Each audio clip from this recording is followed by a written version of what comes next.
Good evening, everyone. Welcome to the 1216th public hearing and regular meeting of the Livonia City Planning Commission. I wish to inform all interested persons in our audience for that petitions on tonight's agenda. One second, I just lost my place. Hit the right button. There we go. For petitions on tonight's agenda which involve a question of zoning, the Planning Commission will make a recommendation to City Council, and City Council, after holding their own public hearing, will make the final determination as to whether a petition is approved or denied. The Planning Commission holds the only public hearing on the request for preliminary plats and or vacating petitions. The Commission's recommendation is forwarded to City Council for the final determination as to whether the petition is accepted or rejected. If a petition requesting a waiver of use or a site plan is denied tonight, the petitioner will have 10 days in which to appeal the decision in writing to City Council. Resolutions adopted by the City Planning Commission become effective 7 days after the date of adoption. Planning Commission and the professional staff have reviewed each of these petitions upon their filing. The staff has furnished the Commission with both approving and denying resolutions, which the Commission may or may not use depending on the outcome of the proceedings tonight. If our secretary is ready, please call the roll. Mr. Bonjero. Here. Mr. Long. Here. Tenaro is absent. Mr. Ventura. Is here. Caremagno's here. Chairman Wilshaw. Is here. Thank you, Mr. Secretary. Also with us tonight, we have Mark Tormina and we have Stephanie Reese from our Planning Department. For those folks in our audience who have not been to one of our meetings, the format is that we will read each of the agenda items from our agenda. Our staff will then give background information about the item to start off. We'll then ask the petitioner to come forward and speak to their item, tell us more information. We may have questions for them as well. Then there will be an opportunity for anyone else in the audience who wishes to speak for or against each of the petitions to come forward before we make our final decision. So with that, I'm going to start with the public hearing section of our agenda. Item number 1.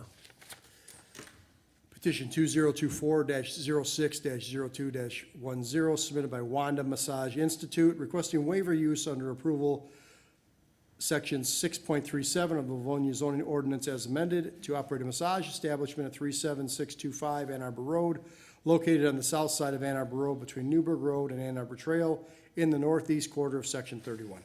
Thank you, Mr. Secretary. Mr. Tormina. Thank you. Again, this is a request for a massage establishment, which is regulated under the zoning ordinance and treated as a waiver use within a C1 zoning district. This is an existing multi-tenant commercial building that is about 15,300 square feet in size. As you can see from this aerial photograph, parking is available and access both from Ann Arbor Road and Ann Arbor Trail.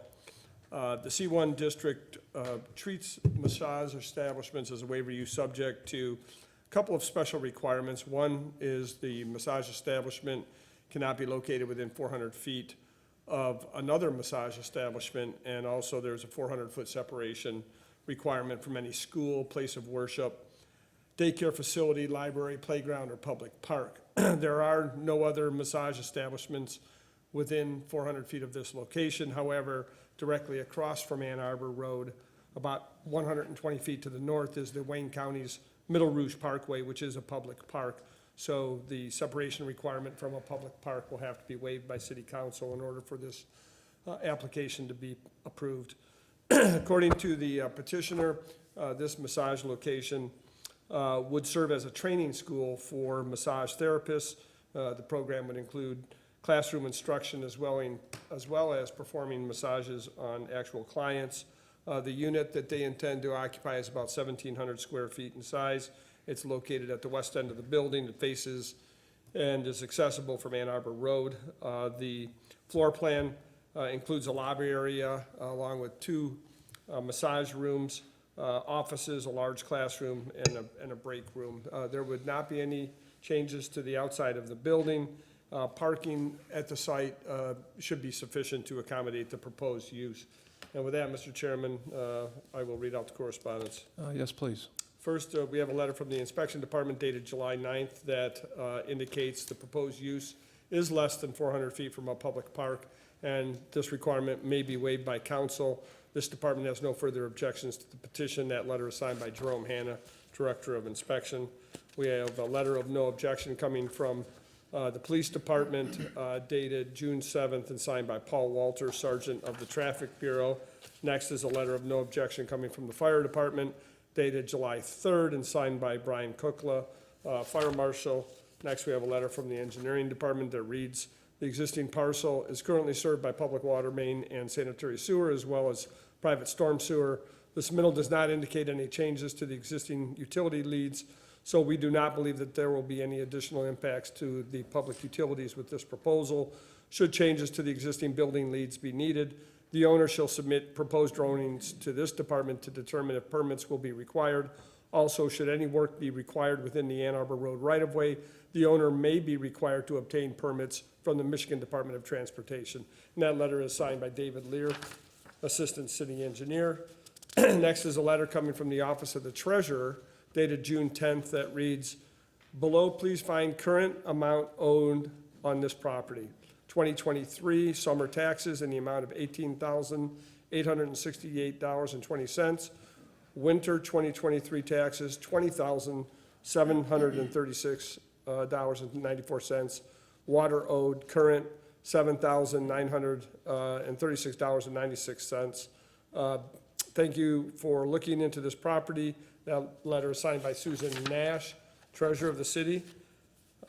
Next, we have a letter coming from Connie Compula from our Finance Department dated June 7th, also indicating that there are unpaid water and sewer charges. In this case, she states $9,936.96. However, $2,000 of that has been recently paid.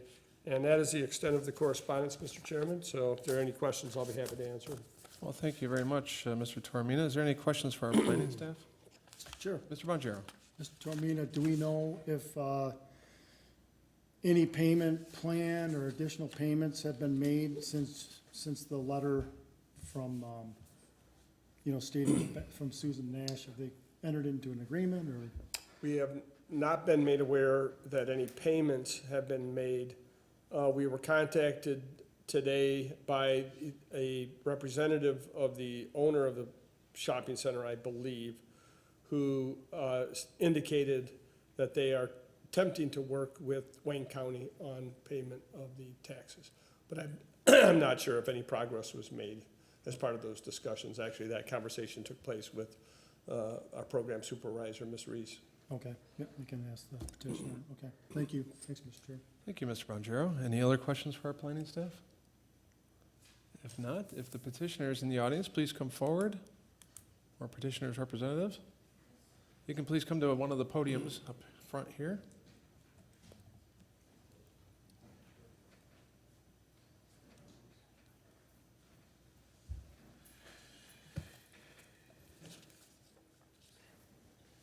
You can go to the podium there where we can hear you on the microphone.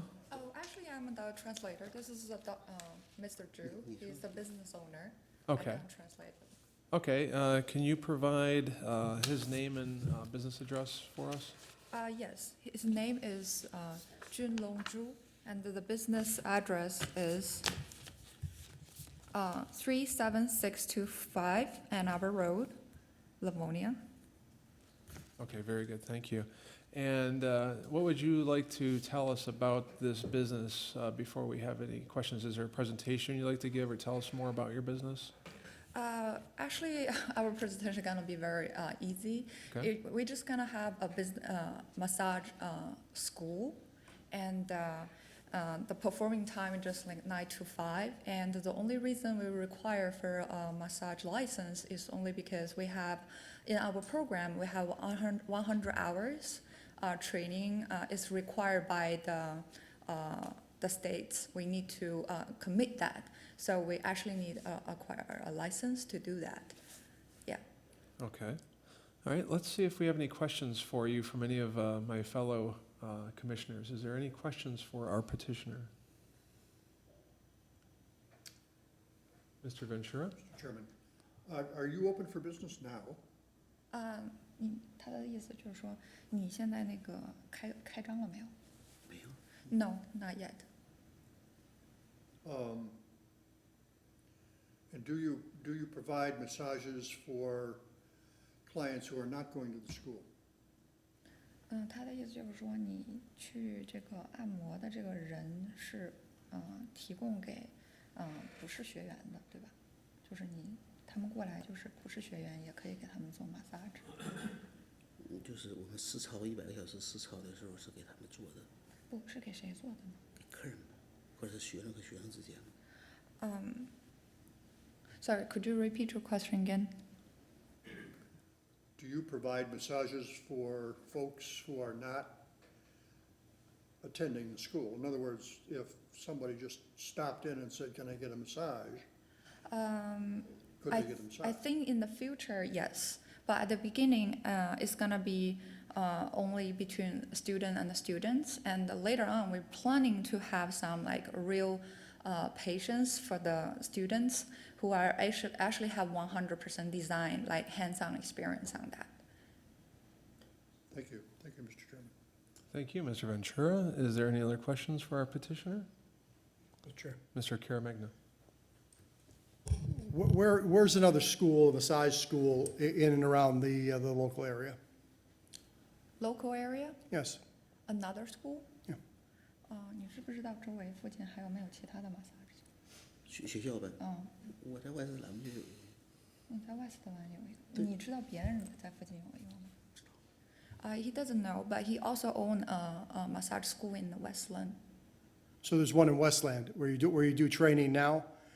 Yes, I And think it's then open in the How do Westland. you do the training? Do people that get licenses come to you, or do you offer it to different massage establishments for their people? How does that work? Explain that to me. 他的意思就是问咱们那个是怎么培训学生的？咱们是一共是多少个小时？600。我们是660个小时，就是我们是早9点到5点在学校上课，其中咱这660小时当中100个小时是做实际操作，就教学生的手法。哎，是这个意思。完之后呢，我们到这儿学生来做实操的时候，需要对外，就是对这个客人、学生做实操100个小时。We have a 660 hours training program. So after the students finish all the program, and they should be able to get a certificate of finish all the hours of the training, and they will be able to apply for. I don't know what's the name of the test. They need to finish the test. They design. I think it's a board called 那个你知道那个东西那个考试的名字叫什么？你说他考那个 FSMTB， FMSTB, is probably the associate they're having. And so for our program, so student gonna have a very carefully designed classes is included anatomy and things like that. So after they got a school from 9 to 5, Monday to Friday. And after that, and they also gonna be on the school for hands-on 100 hours like experience, hands-on experience. And after they finish the total 660 hours, and they will be able to pass the test, and they're able to get our certificate, like they finish school in they finish every training from our school, then we just give them certificate for that. Okay, how long has your other building in Westland business been open? 他说你那个 Westland 的那个开了多久了？外事兰那是2020年1月9号开始的，到现在。Since January of 2020. Okay, so you have that kind of demand where you need a second location, huh? 他说 Sorry, what was your question again? Said you have that much demand where you need a second location for another training school in adjoining cities, huh? 他的意思就是说你在就是2个这么近的一个城市里开学校是为什么？因为这个利文亚这个城市好嘛，人口多嘛，不是这么近，这不是2个城市吗？你说那个，因为那个外事兰那个，就好像就是这个城市人口的，好像这个没有这个多呀，还是？或者你可以说那边太多了，这边人少。也可以，你说吧。你说现在有多少学生？现在每个月就是5、6个吧。Yes, so the new school concerning because Mr. Zhu do the research about the population in this city, I think they said the marketing, the strategy is like getting more branches and use not by the chain, but it's based on a different kind of business strategy. Just try to occupy the market a little bit more, I think. Okay, thank you. Thank you, Mr. Caremagno. Is there any other questions for our petitioner? Mr. Long? Where do the students come from? Are you just getting people who just decide they want to be massage therapists? Is this like you recruit out of a school? And then who's the instructor? 他的意思就是说，你学生从哪儿来的？你的学生都是谁？都是怎么招生的还是怎么样？怎么招生的？他说这个有人专门招生，有人管吗？是啊，我就负责招生。He is doing the majority of the job for the marketing, and we have a WeChat group and is doing the monthly advertising online. Okay, and is he the instructor as well? He is the instructor. Thank you. Thank you, Mr. Chair. Thank you, Mr. Long. Any other questions? If there's no other questions, I have just a couple for you. His location that's in Westland, do you know where that is? 他说你的那个地址是在什么6565 North ？6565 North Wareham Road. 对 Westland. Yeah. 48185。他叫什么 Okay. And 你看我的名啊，叫 Westland Perfect School of Massage。 Westland Perfect School of Of Massage. Massage. is Yeah, that that's the name. That's the name is Westland School of Massage? Yes, Okay, that was my other question. Thank you. You anticipated it. And thank you for providing translation services as well. I appreciate that. No problem. Okay, Westland School, it was Westland School of Massage? Westland Perfect School of Massage。 Okay, Westland Perfect School of Massage the massage. Therapy。 Very good, thank you. Thank you. If there's no other questions from any of the commissioners, is there anyone in our audience wishing to speak on this item? I don't see anyone else coming forward. Is there anything else that you'd like to tell us before we make our decision? 你想要再说点什么吗？他说他们就是打算要现在给结论了。那你就说呗，结论一下，就是我们觉得这个榴莲这个城市非常好，人口非常多，所以我们这个希望上这来之后开学校，招更多的学生，给他们就业是一方面，二个讲人有 license， 因为做马杀鸡现在必须得有 license 才能上岗，总结一下就行。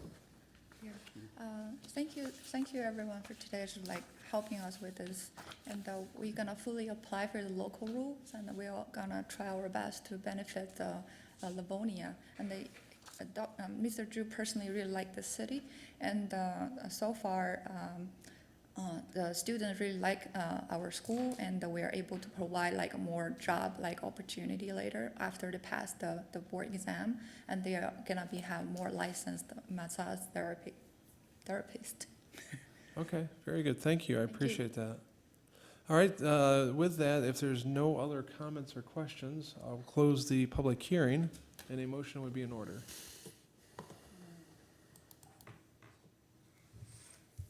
Mr. Chair. Mr. Caremagno. I'll make a denying resolution. The request to operate a massage establishment 37625 Ann Arbor Road is denied for the following reasons. The petitioner has failed to comply with all general standards and requirements outlined in sections 1.02 and 13.13 of the Livonia zoning ordinance. Number two, the proposed use fails to comply with the zoning ordinance standard outlined in section 6.373, which specifies that no massage establishment shall be located within 400 feet of a public park. Number three, the petitioner has not adequately established the need for proposed use in this neighborhood. Number four, the petitioner has not sufficiently demonstrated that the proposed use will be compatible and in harmony with the surrounding uses in the area. And number five, the proposed use is contrary to the goals and objectives of the zoning ordinance, which among other things are intended to ensure the suitability and appropriateness of uses. Is there support? Support. Okay, there is a motion that's been made by Mr. Caremagno, supported by Mr. Bonjero for a denying recommendation. Is there any discussion on that motion? If there's no discussion, if the secretary is ready, please call the roll. Caremagno votes aye. Mr. Bonjero? Aye. Mr. Long? Aye. Mr. Ventura? Aye. Chairman Wilshaw? Votes aye. Motion passes. The motion has been denied by our body, that you will have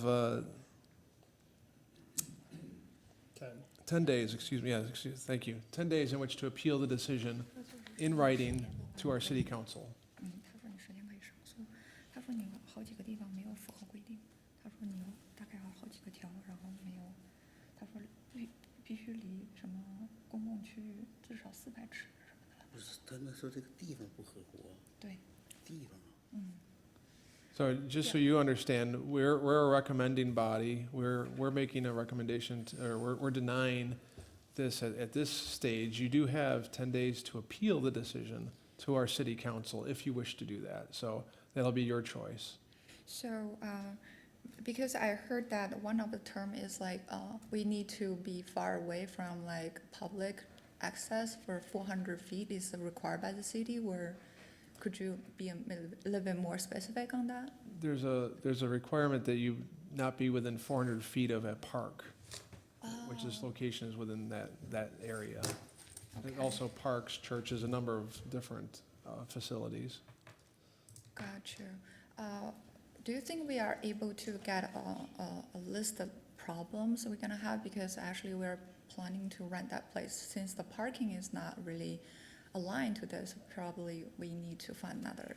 You Because can- I think it's under the contract right now for the renting and everything. You can contact our planning department Uh-huh. at City Hall, and they will help you with getting a document that shows the reasons why you were denied.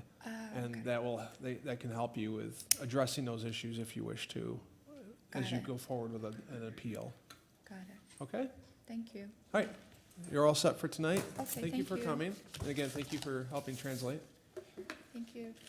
And next, we'll go to item number 2 on our agenda. Petition 2024-06-02-11, submitted by Penske Automotive, requesting waiver use, approval under section 6.05 of Livonia zoning ordinance as amended to demolish the existing commercial buildings and use 5 parcels totaling approximately 3.06 acres for the storage and display of vehicles in connection with an automobile dealership, Bill Brown Ford at 32400, 32450, 32460, 32510, and 32516 Plymouth Road, located in the northwest corner of Plymouth Road on Hubbard Avenue in the southwest quarter of Section 27. Thank you, Mr. Secretary. Mr. Tormina. Thank you. Penske Automotive is the new owner of Bill Brown Ford, and they're seeking approval to redevelop 5 contiguous properties.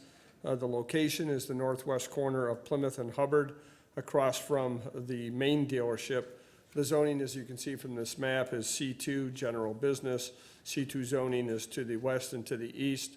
Industrial zoning to the north, and then across Plymouth Road are residentially zoned properties. The properties include the former Overseas Motors, as well as 4 adjacent parcels to the west.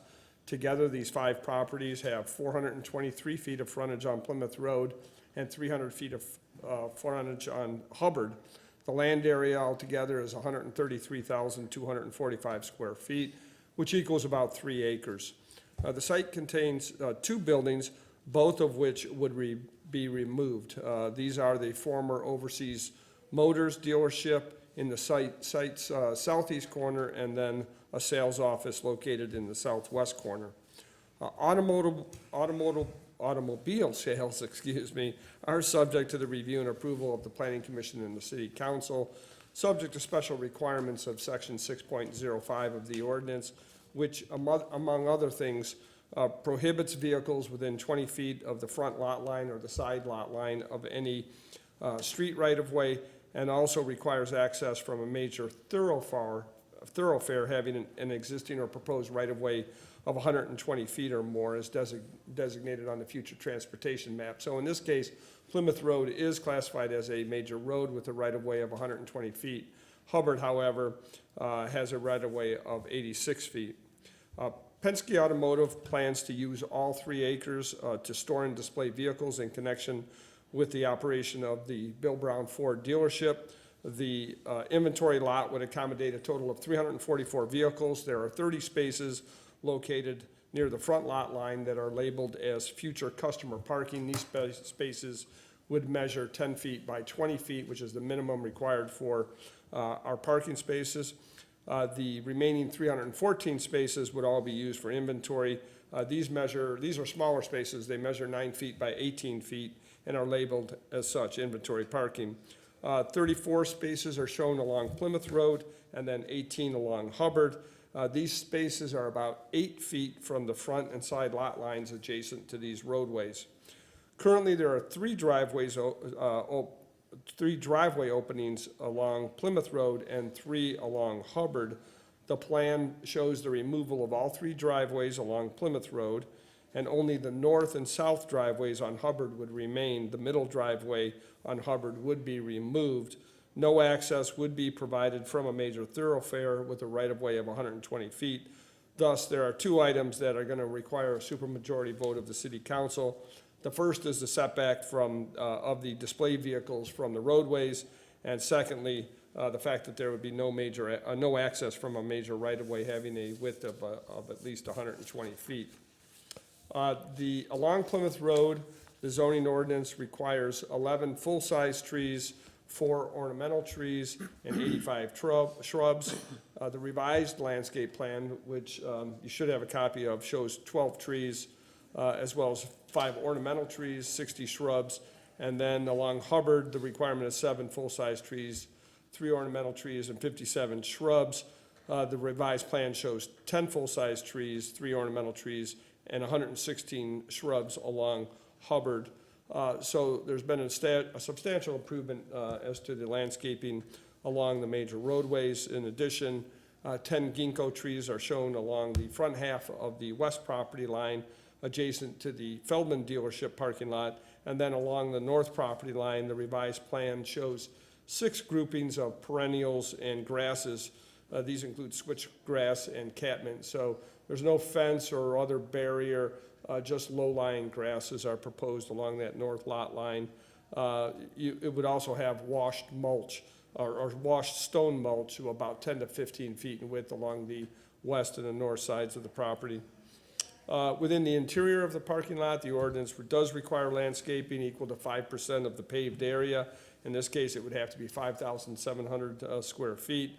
The only change in this plan from the previous one you looked at is the addition of 2 18-foot by 18-foot landscaped islands, which total about 650 square feet, and those would be planted with shrubs. There are 4 piers with ornamental fencing located at the corner of Plymouth and Hubbard. Additional piers and fences, we believe, should be added to the site's southwest corner. The plans show concrete security bollards as well as fencing or security gates. So this is an example of the type of perimeter security that would be provided for the display lot. You can see those concrete bollards. They're spaced 3 or 4 feet on center. They're about 24 inches tall. The sliding gates would be provided at both entranceways along Hubbard Road. The current plans do not show any signs. There is a note on the plan that indicates that the existing Ford Oval sign would be removed. That's a pylon sign currently located at 32460 Plymouth Road. The zoning ordinance would allow 1 monument sign no larger than 30 square feet and 6 feet in height, but we do not have any plans for any replacement signage at this time. So with that, Mr. Chairman, I can read out the correspondence. Yes, please. First is a letter from our engineering department that reads, the existing parcel is currently served by public water main, sanitary sewer, and storm sewer. Per the submitted drawings, all existing utilities and pavement are to be removed and replaced with new pavement and utility service leads to a proposed future building. While we don't believe there will be any additional impacts to the existing utilities, the following items should be noted. First, the site will be required to meet the latest version of the Wayne County Stormwater Ordinance, including detention for all disturbed areas. Secondly, the proposed sanitary sewer lead to the future building location can be installed and capped under the parking lot, but the water service will not be allowed to be installed until the building is constructed. The city does not allow dead-end services off the public mains for water quality issues. And third, since detailed information on the proposed flows were not included with the submitted drawings, this department will do an in-depth review when drawings are submitted for permitting. The proposed landscaping plan that was submitted indicates red maples for planting along the Hubbard Road right-of-way in an effort to create a more varied canopy within the city. We would like to ask the developer to choose a different species off the city's approved tree planting list or contact the city arborist to find a suitable alternative. Also, should any work be required in the Plymouth Road right-of-way, the owner may be required to obtain permits from the Michigan Department of Transportation. I'll note that those red maples were removed from the landscape plan and replaced with a different species Okay, thank you. that do meet our approval. Excellent. Secondly, we have a letter from our assessment department dated June 26, indicating that the existing buildings plan to be demolished, and because there are 5 parcels involved, it is recommended that these parcels be combined. Please direct any questions to the assessor's office or livonia.gov for the lot split and combination process. And that letter is signed by Kathy Sitterlet, residential appraiser. Next, we have a letter of no objection coming from our Department of Finance dated June 26 and signed by Connie Compula, chief accountant. A letter from the inspection department dated July 5th that indicates the vehicles displayed shall have a minimum setback of 20 feet from both the front and the side lot lines. This requirement may be waived by council. That letter is signed by Jerome Hanna, Director of Inspection.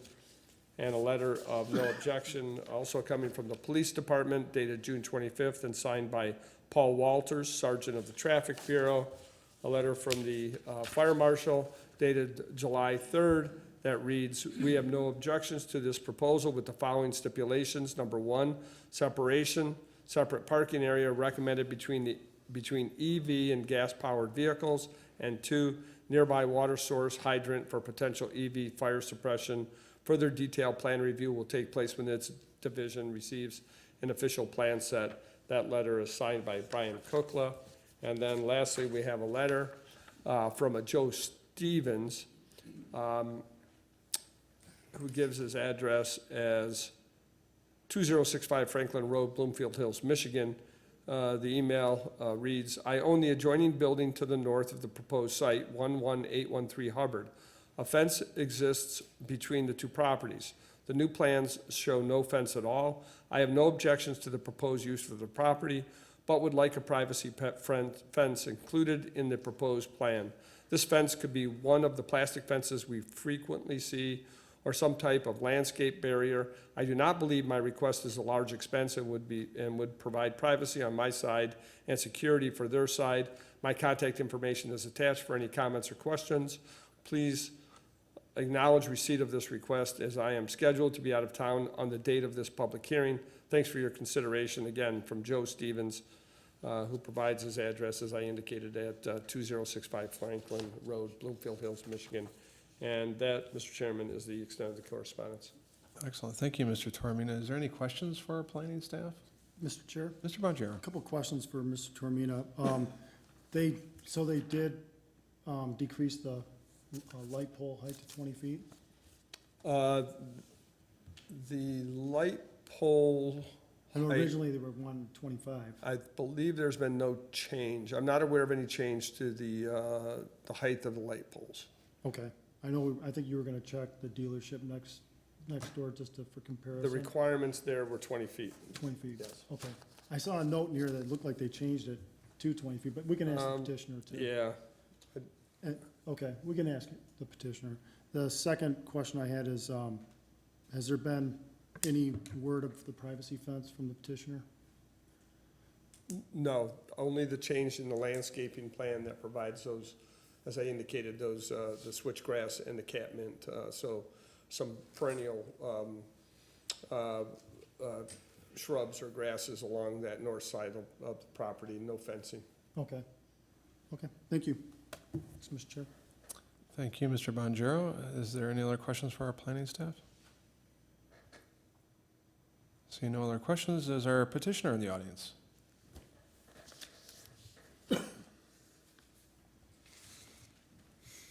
Good evening, sir. Hi, good evening. I'm Jeff Anderson with Penske Automotive Group. I'm the Vice President of Corporate Construction. I manage all of our design and construction on a global basis. So, as you've heard, as of Monday, we are the proud owners of Bill Brown Ford. We're very excited about it. We plan to make quite a few changes with the facilities there. There haven't been any updates to those facilities in quite some time, so I suspect I'll be in front of you multiple times over the next year or so with different requests. But in this particular case, our first challenge with the business is what we're doing with all the cars. You know, it's roughly 3,000 cars for the business, so we have to find a home for all of them. And we're also trying to kind of consolidate what happens closely to the main facility. So first order of business is to take the lot that's kind of an eyesore with 2 buildings that are vacant and in not very good condition. We want to take those down. We want to make that a parking lot so that we have ability to store more inventory closer to the actual sales operation that's happening. And then that will also become, hopefully in the future, a used car site. So we would put a small facility on that site that was maybe 5,000 to 8,000 square feet, something like that, to house salespeople for used cars. But in the interim, we want to store cars there, and as we renovate the existing building, which we'll be back in front of you at some time for, you know, we would probably put trailers on that site temporarily to move all of our sales staff over there while we're renovating the existing building. But, you know, we're very excited about this transaction. You know, it's a long-standing business in the community, and, you know, we hope to carry on that legacy for many years. And I'd be, you know, I've heard the comments. I'd be happy to address them as necessary. And, you know, we want to be a cooperative partner. You know, we want to be part of the community as we are in other parts of Detroit. And so, you know, we're happy to try to accommodate what we can. Okay, thank you, Mr. Anderson. I appreciate your presentation. Let's see if we have some questions for you. Any questions? Mr. Bonjero. Just following up on my question to Mr. Tormina, I had a couple. There was the issue of the 25-foot parking lot poles Yeah. that you guys were proposing. We were wanting 20, like what's usually known around the city. Yeah, I think that we could do another photometric at 20 feet. You know, 25 is kind of a standard for us. We get the most light spread with the least number of poles, so that's what we try to do. But I think that, you know, in the spirit of cooperation, we could certainly look at that and see if we can make that work. You work with the planning department about that, okay. Yeah, And then the neighbor to the north requesting a fence. Yes, that's the first that I personally have heard of that. I think that we could certainly look at something there. You know, as part of the presentation, our plan was to put bollards around the whole site for security protection. But, you know, if a fence is warranted, we could certainly look at that. You know, Would we have the neighbor reach out to him, or they could just agree on something? Well, I would, you might want to address that in the resolution, Okay, in terms of if you're going to provide some flexibility, whether it's, you know, you're either going to require the fencing as part of the resolution, or allow him to discuss that with the neighbor to find out what the best solution would be, and then, you know, we can react to that, whether it's a chain link fence or some other type of barrier, landscaping, et cetera. okay, yeah, okay. if I could comment on that, if that's okay. You know, there's typically 2 types of fences that we install.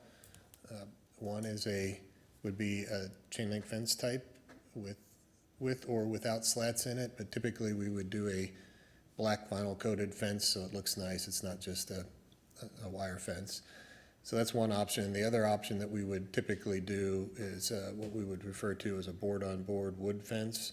So typically they're 6 feet high, and, you know, they have boards kind of alternating, so you kind of see through at a little angle but not straight on.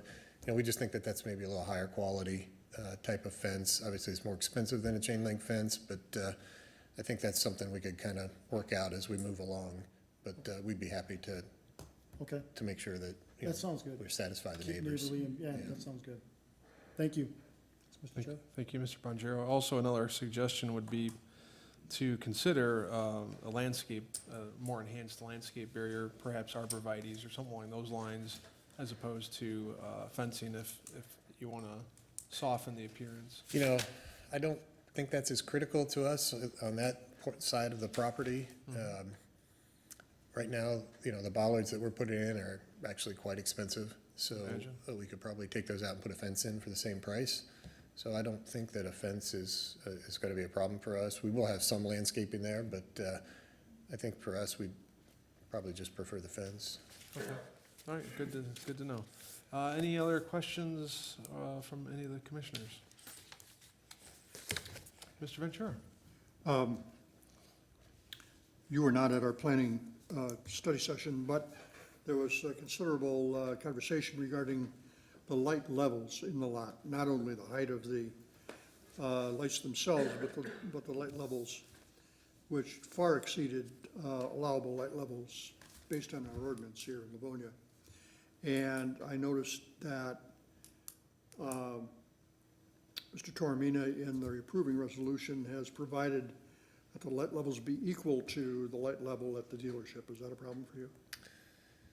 So, I think ultimately, across all the properties, we would like to improve the light levels to something that's a little more satisfactory for retail sales.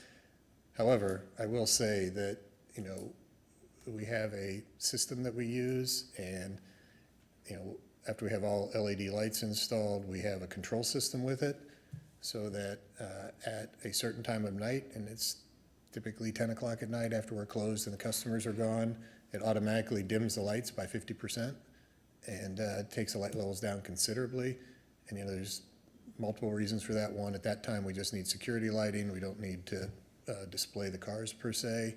It saves a lot of energy, and it increases the life of the lights for, extended period of time. So that's generally the compromise we try to make. But, during this is only really during the winter months. In the summer months, the lights are on for an hour before they dim down. But, we really try to get enough lighting that a customer can walk on the site, can see the car, can understand the color of the car, can feel safe walking around. So, maybe we could talk about some of the light levels, but for us, we really try to maintain, and these aren't high glare, these LED lights are not kind of what you've seen, have been around in the past with these large, huge light sources that create a lot of glare and push it a lot off site. It's pretty directional, but, we would, we could come to 20 feet high, but we'd really like to figure out how we could, have an increased presence on the road with the light levels. I appreciate your point. One of the problems that the planning department is having is there is no photometric plan. Do you think you could have a photometric plan by the time that you Yeah, I think there was Go. one. go to the council for approval? No, we do have a photometric Did you? plan. Yeah, that's where we received the illumination levels, the information regarding that. And I think just as a point of clarification, if I may, Mr. Chair. Please. Is Mr. Ventura was referring to consistency with the dealership, the adjoining dealership to the west, not maintaining the light levels that are currently on the site. I don't know if you understood, Oh. if that's. So the lights that are currently on the site are There are almost inadequate. non-existent. That, okay, I just wanted to make sure that that's not Yeah. what you were thinking, that he was Yeah. intending, okay. Yeah, we're looking for consistency between the Feldman lot essentially and this lot, so that you don't have one glowing bright in the other. Mhm. Yeah, I'm not sure what their light levels are, but, obviously the idea is to be able to present the cars in a nice way in the evenings. But then, once the customers are gone, we would lower that light level. Right, we understand. Are you all set, Mr. Ventura? I am. Thank you, Mr. Chairman. Thank you. Any other questions for our petitioner? Mr. Chair, I got more question about lighting. Certainly. Mark, what is I'm looking at the numbers here, 40, 45, 38. That's the measurable light on the ground. Correct. What is our standard? It's 1.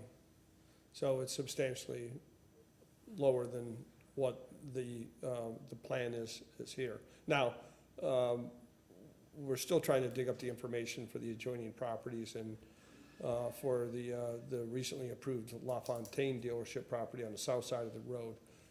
We do recognize that all these dealerships do have light levels that exceed what our minimum threshold is today, but the question is striking that balance and finding what is reasonable and making sure that it doesn't. And I agree with Mr. Anderson, today's fixtures are much more advanced than they were in years past in terms of directing the light downward and reducing any glare on the roadways or adjacent properties. So, and the ability to control the light source probably off-site, they could probably do that from their main office. Somebody could probably dim the lights or control them in any which way. So that's something that, you know, is another advantage. Yeah, I get that, but there's quite a difference between 38 and 1. There Even if you is. cut that 38 and a half at 10 o'clock at night, Yeah, and it's still daylight out there. And those are directed specifically below, yeah, downward. So you'll even see on the photometric plan, right along the edge of the properties, they could go from 20 to 0 in a matter of 10 or 15 feet. So, but the main light source below these lights is, you know, as you indicated, is much higher than what we typically like to see for commercial parking lots. I know we're measuring next door to the Chevrolet, I think Chevrolet dealer next door, but then we get in a lighting battle. You know, then they're gonna come back and say, well, I want the same light. And the guy across Plymouth Road that lives over there ain't gonna be able to sleep at night because his yard's gonna be daylight. So I think this is important to really look at, make sure that it's reasonable for what their needs are for advertising their vehicles, and of course, for what the neighbors are across Plymouth Road. Having a glowing, you know, a glowing feature across the street, that's gotta be considered. Yeah, and that's the reason why we suggested the consistency with the adjacent property, because I'm not aware of there being any complaints with that property owner. Yeah. Okay, thank you. Thank you, Mr. Caremagno. Any other questions from the commission? Is there anyone in the audience wishing to speak for or against this item? There's one lady coming forward. If you'd like to just take a seat for a moment, Mr. Anderson, we'll let others speak, and then we'll get you back up here. Good evening, sir. Good evening, good evening. I'm William Porter, I'm at 11451 Fairfield Street. So I am the guy across the street whose yard is daylight. I appreciate all the thoughtful consideration of the lighting. Congratulations to Penske and their upcoming revision, but I did just want to make sure that the concerned parties were aware of the context here. It's the light pollution in the area already between, you know, the existing lot lighting, the Plymouth street lighting, the Feldman lighting. You know, we've rearranged bedroom furniture, we've put up blackout shades. It's problematic already. To make this new structure equivalent to Feldman still doubles what's already there from my perspective. So, you know, in the near term, I'm not in love with you know, the idea of a years-long demolition, lot revision, you know, that's gonna be going outside with trailers and everything else I heard. But longer term, really it is, you're talking about a 24-hour security operation. Some light, dim light, you know, if they're using the same type of security Feldman is, it's a speaker that's gonna blare something every time something moves on that lot, so there's noise concerns.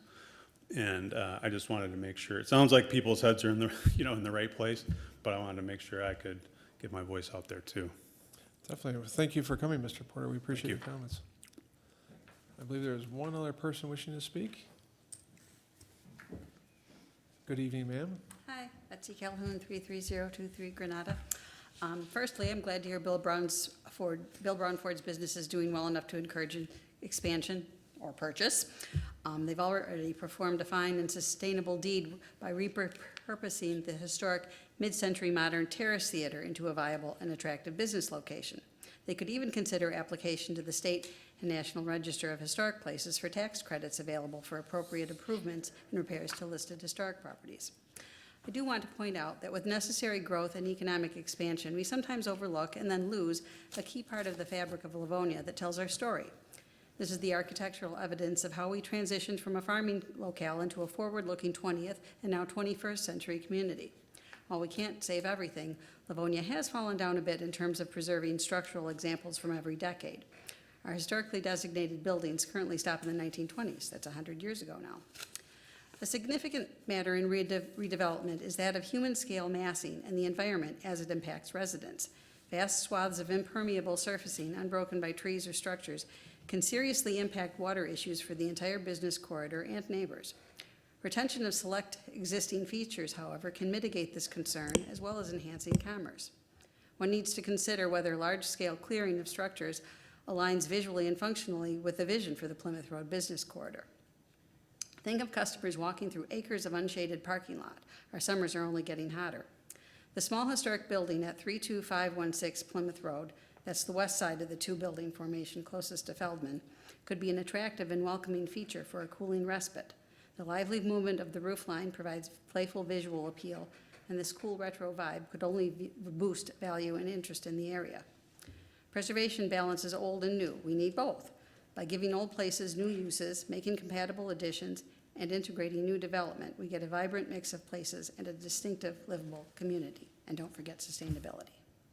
Very good. Thank you, Ms. Calhoun. Anyone else wishing to speak for or against this item? No one else is coming forward. Mr. Anderson, you get the last word. Is there anything that you would like to say before we make our decision? So, just regarding one of the comments, we do not have any kind of loudspeakers. We have actually security, that 24-hour security that drives the lots for us, so we don't have that type of system, which I am familiar with, but that's not something that will exist on this site. You know, in terms of light pollution, our, you know, the ordinance and our design is to not throw more than 1 or 2 foot candles off the site. You know, we do have extreme flexibility with our control system, so if it is better for the community at night, you know, maybe it's not 50%, maybe it's down to 5 foot candles across the site after 10 o'clock at night, and we're certainly willing to do that and to address that to make this happen. So, but you know, in terms of keeping those buildings, they're both in a state of disrepair that are really beyond use at this point. And we would spend 3 times as much money trying to make them work as we would taking them down and building another facility on that site. So I guess that's my closing comments, but thank you all very much for your consideration. Fair enough. Thank you, Mr. Anderson. I appreciate that. If there's no other comments or questions Mr. Chair. Sure, Mr. Caremagna. I appreciate that flexibility and that lighting for the neighbors in the area. I know that all the Penske operations are very well run, and I'm glad to hear that you've got some flexibility there. Thank you. You're welcome. Thank you, Mr. Caremagna, for that comment. Any other comments before I close the hearing? If not, I will close the public hearing, and a motion will be in order. Mr. Chairman, Go ahead, Pete. Do it. We're going to go with Mr. Go ahead. Ventura. Go ahead. It's all yours. an approving resolution. The request to store and display vehicles in connection with an automobile dealership, Bill Brown Ford, is hereby approved, subject to city council approval and the following conditions. Number 1, that the dimensional site plan identified as sheet C3 dated June 13th, 2024, as revised and prepared by Noack and Frous engineers, is hereby approved and shall be adhered to. Number 2, that the number of vehicles to be stored and displayed on the site shall be limited to 344. And unless waived by 2/3 majority of the city council, no vehicle for sale shall be displayed closer than 20 feet to the front and side lot lines adjacent to Plymouth and Hubbard roads. Number 3, except for what may be authorized in the zoning ordinance as part of a temporary sales event, any type of exterior advertising related to the sale of the vehicles designed to attract the attention of passing motorists, such as promotional flags, streamers, or car lifts, shall be prohibited. Number 4, the landscape plan identified as sheet L1 dated June 13th, July 12th is the revised date, I apologize. okay, July 13th, 2024, as revised and prepared by Noack and Frous engineers, is hereby approved and shall be adhered to. And I don't know that the rest of that sentence is necessary, is it, Mr. Termina, since the trees have been switched out? Correct. Okay. Number 5, the petitioner shall work with the planning department to install additional screening, either in the form of landscaping or fencing along the site's north property line. Number 6, all disturbed lawn areas, including road rights-of-way, shall be sodded in lieu of hydroseeding. Number 7, the petitioner shall install additional brick piers and ornamental fencing along Plymouth Road. Number 8, the petitioner shall secure all required stormwater management and soil erosion and sedimentation control permits from the Michigan Department of Transportation, Wayne County, and the city of Livonia. Number 9, pole-mounted light fixtures shall not exceed 20 feet above the finished grade and shall be shielded to minimize stray light trespassing across property lines and glaring into adjacent roadways. Number 10, site lighting shall be adjusted so that the average illumination levels are consistent with the adjacent dealership property, and that would be to the west. All pole-mounted lights shall be turned off, excuse me, or dimmed after business hours. Number 11, only conforming signs are approved. Additional signs shall be separately submitted for review and approval by the Zoning Board of Appeals. Number 12, that the specific plans referenced in this approving resolution shall be submitted to the inspection department at the time the building permits are applied for. And number 13, under section 13.13 of the Livonia zoning ordinance as amended, this approval is valid for 1 year only from the date of approval by the city council. Unless a building permit is obtained, this approval shall be null and void at the expiration of said period. Is there support? Support. Mr. Chair, Mr. Bonjero. can we put another condition in there for the fence?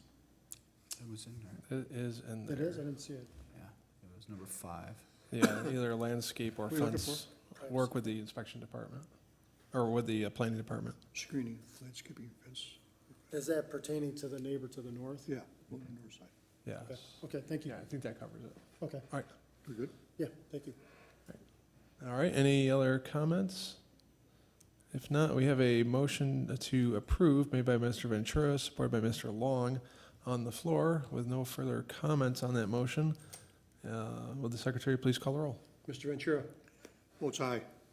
Mr. Long, Aye. Mr. Bonjero, Aye. Carabagna votes aye, Chairman Wilshaw.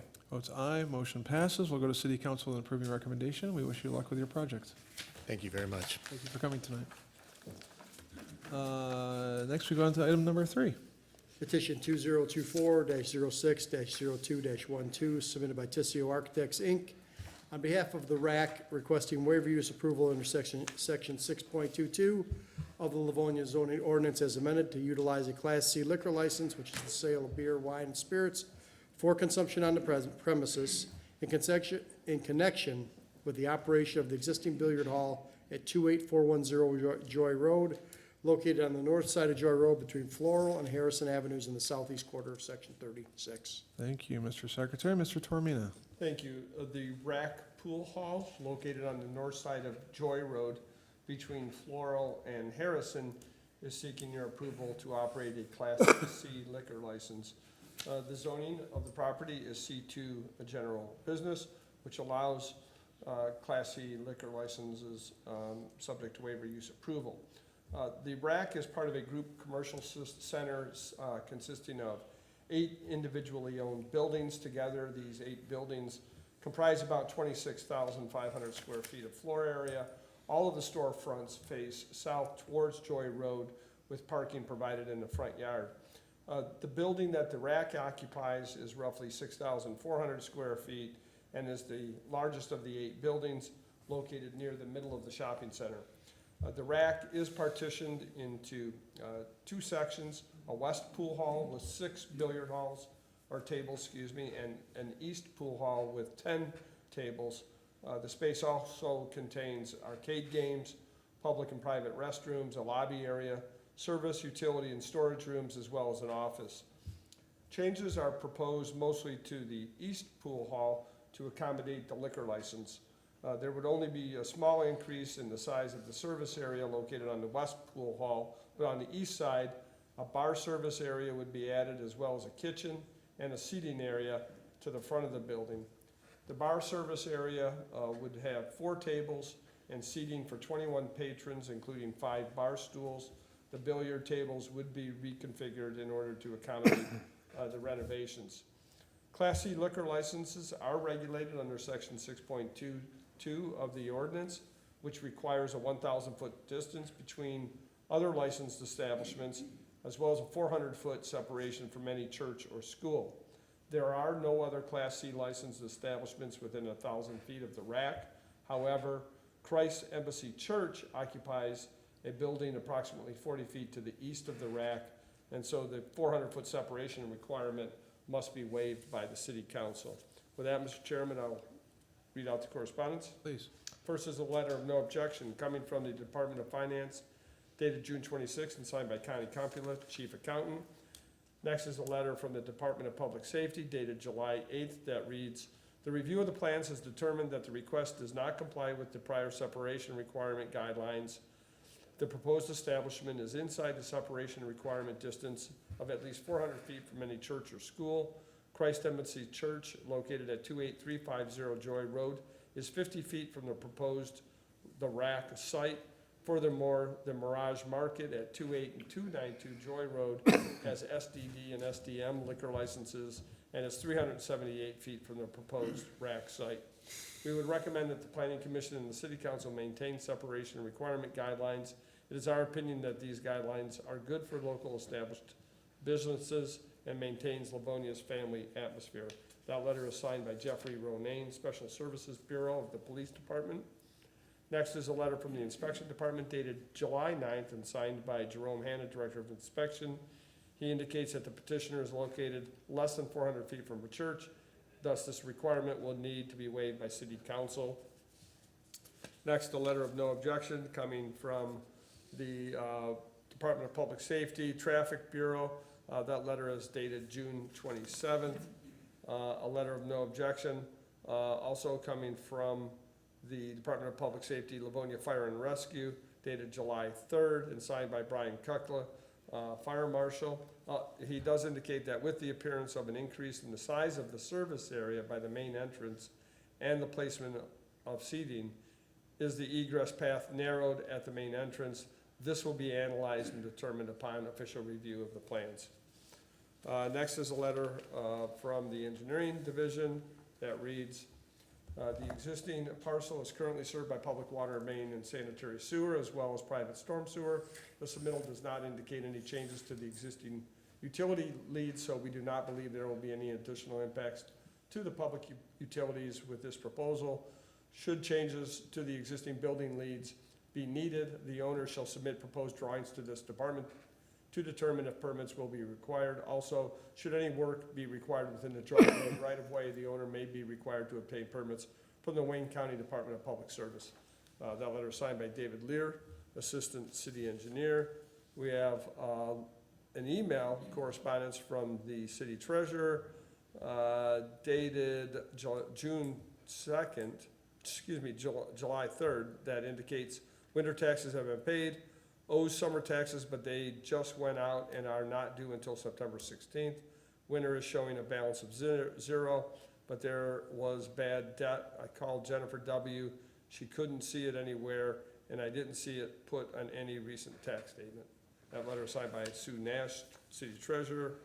And lastly, we have a letter from Christ Embassy Church that reads, good day, I write on behalf of Christ Embassy, Michigan, a Christian church at the above address.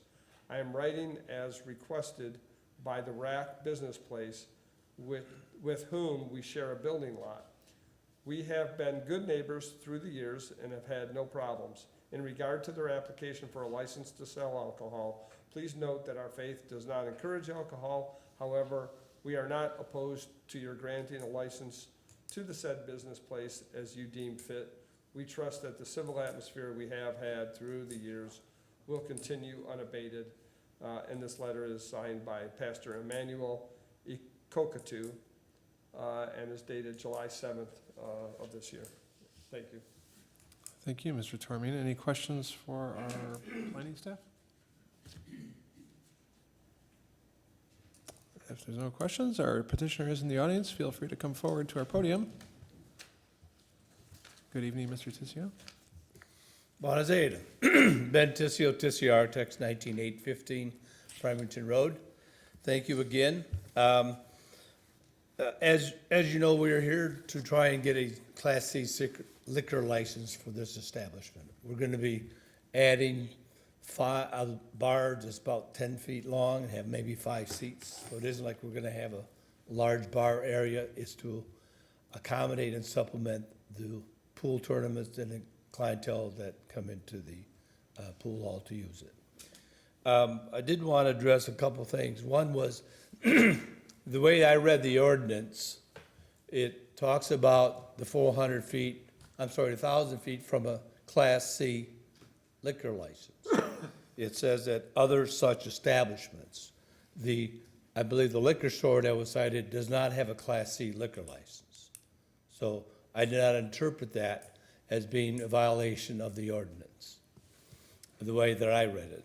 Secondly, the area that we're also including is we're gonna be large service area and now have a small kitchenette that we obviously have to get the health department approval on. As far as we know, we've not had any issues with the neighbors.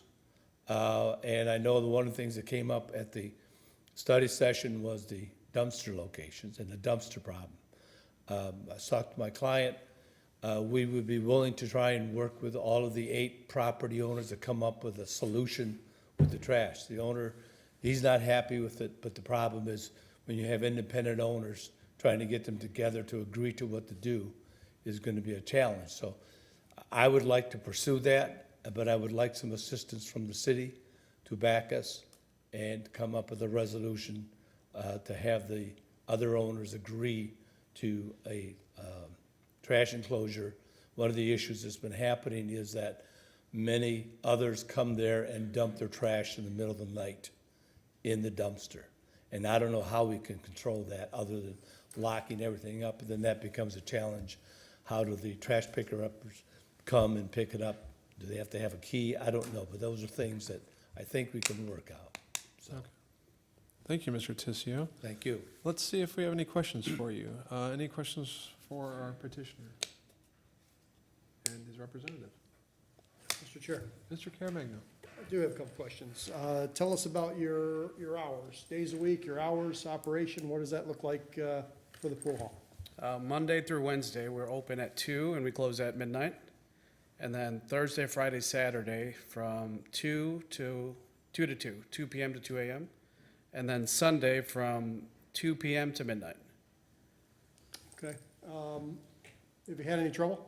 No, Do you allow, you don't allow any drinking in there now? You don't sell it? You don't allow package? no, Brought in? we don't sell alcohol right now. No outside drinks are allowed. I mean, it's a very friendly family atmosphere. How is the pool hall business in general? I don't know that I've ever been in there, but how is the pool hall business these days? Well, summertime is always slow because people want to be outdoors. Like any business, if you maintain it and you do your due diligence and you keep updating things, your business will be good. But we've noticed a little decline because 4 other places have opened that don't serve alcohol in the Metro Detroit area. So the other 4 places open, they do not serve alcohol, or No. they don't? So No, you're for, hoping, for the longest time, we've been the only place that never served alcohol. The only pool room that didn't serve alcohol. And there were a few others that did, but we were the only ones that never did. Until the last year, and 4 of them just opened. Hence the reason to try and be competitive with the other businesses that do serve alcohol, other pool halls. so I was confused. The other 4 that have recently opened up do serve alcohol? They do not. Oh, they do not. No, they do not. So they've kind of taken a lot of our customers. Okay.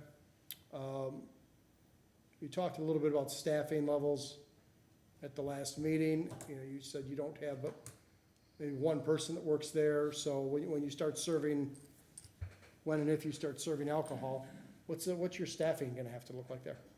Well, I mean, whatever's sufficient. Like, I don't know, to be honest, because I don't know how busy we're gonna get, but I can adapt quickly and adjust accordingly. Who works there now? Do you? I do, and I have 4 other people working. So you've got staff that you could put a couple people on a day if you need to? Yeah, of course. Okay. But in terms of how many per shift, I don't know. But I'll be able to anticipate fairly quickly if we get approved, obviously, and we start selling alcohol, how many people we'll need on staff. Do you have the license bought already? I'm sorry? Do you have the liquor license bought already? No, So you're looking for this approval, then you'll go out and get a license? yes. That's easily achievable, right? Sorry? I believe it's easily achievable. There's quite a few in Wayne County that are available. Okay. All right, thank you. That's enough for me. Thank you, Mr. Carmino. For the record, can we get your name, sir? Yeah, my name is Isa. Last name is Ida. Okay. And your business address?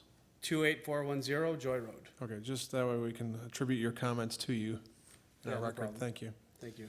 Any other questions for our petitioner? Mr. Ventura? Chairman, just a point on the hours. So the hours are not going to change from what they currently are. The hours that you said you're going to be open are the hours you're currently open. Yes. Okay, so you're not adding any hours No. because of the liquor, okay? And you're adding a food operation? That's the plan, yes. Is that gonna be a full kitchen with, food prep and all that kind of stuff? Or how big an operation is that going to be? And Yeah, are you, it- and are you planning on serving beer and wine to non-customers of the pool hall? In other words, are you looking to expand this to the point where people are coming there only for the food and liquor? I don't think so. The plan is just to serve to our current customers that want to play pool. I don't anticipate people coming in just to drink or eat. I mean, that's not gonna happen. I don't know anybody that goes to a pool hall just to drink or eat. It's really not common. The kitchen area, if I could address that, is roughly about 10 feet by 14, so it isn't a large area. It's enough to provide some food, standard food, nothing gourmet or nothing with a large kitchen. Hamburgers and Hamburgers, some Sandwiches. french Yeah, fries. just a couple deep fryers, a grill, and that's probably it. All right, thank you. Thank you. Mr. Chairman. Thank you, Mr. Ventura. Any other questions? No other questions from any of the commissioners? Is there anyone in our audience wishing to speak for or against this item? Do you have someone coming forward?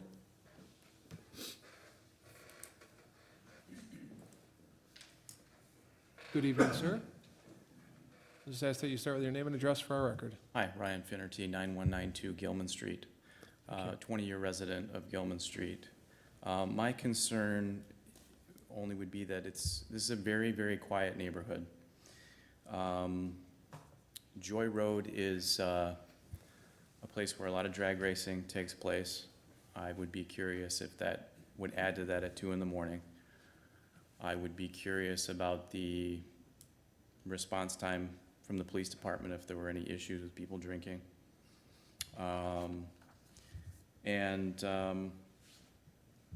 If things were to be an issue there, is there any recourse to have the license revoked if this was causing issues in the neighborhood? Those would be my concerns.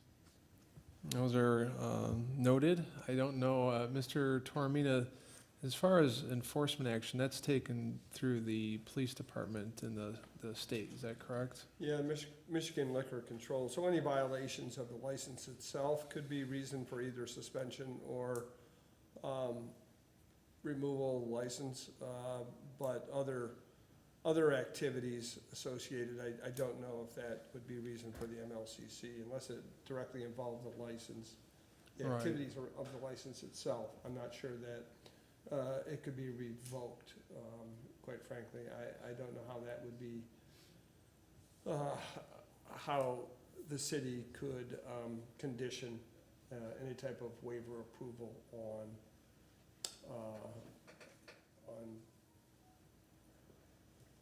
on the, whatever occurs at the site that is unrelated to the liquor license.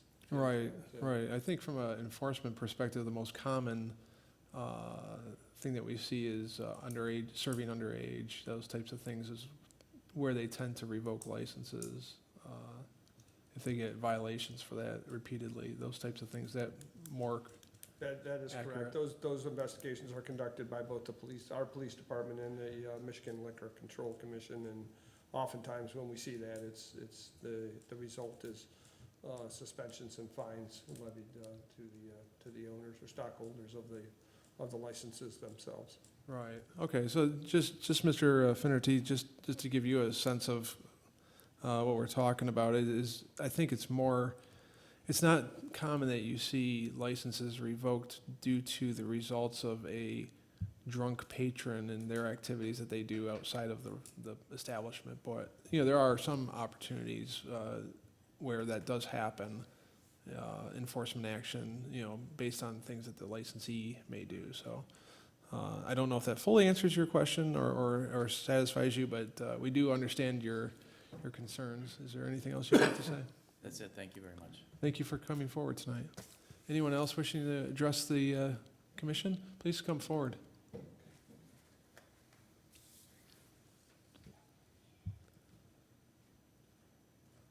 Good evening, sir. Hi, my name is John Hanson, and I live at 8872 Thorpe, and I'm probably public enemy number one, because I got to look at these people every day, 24/7. Okay. I look at my door, they're there.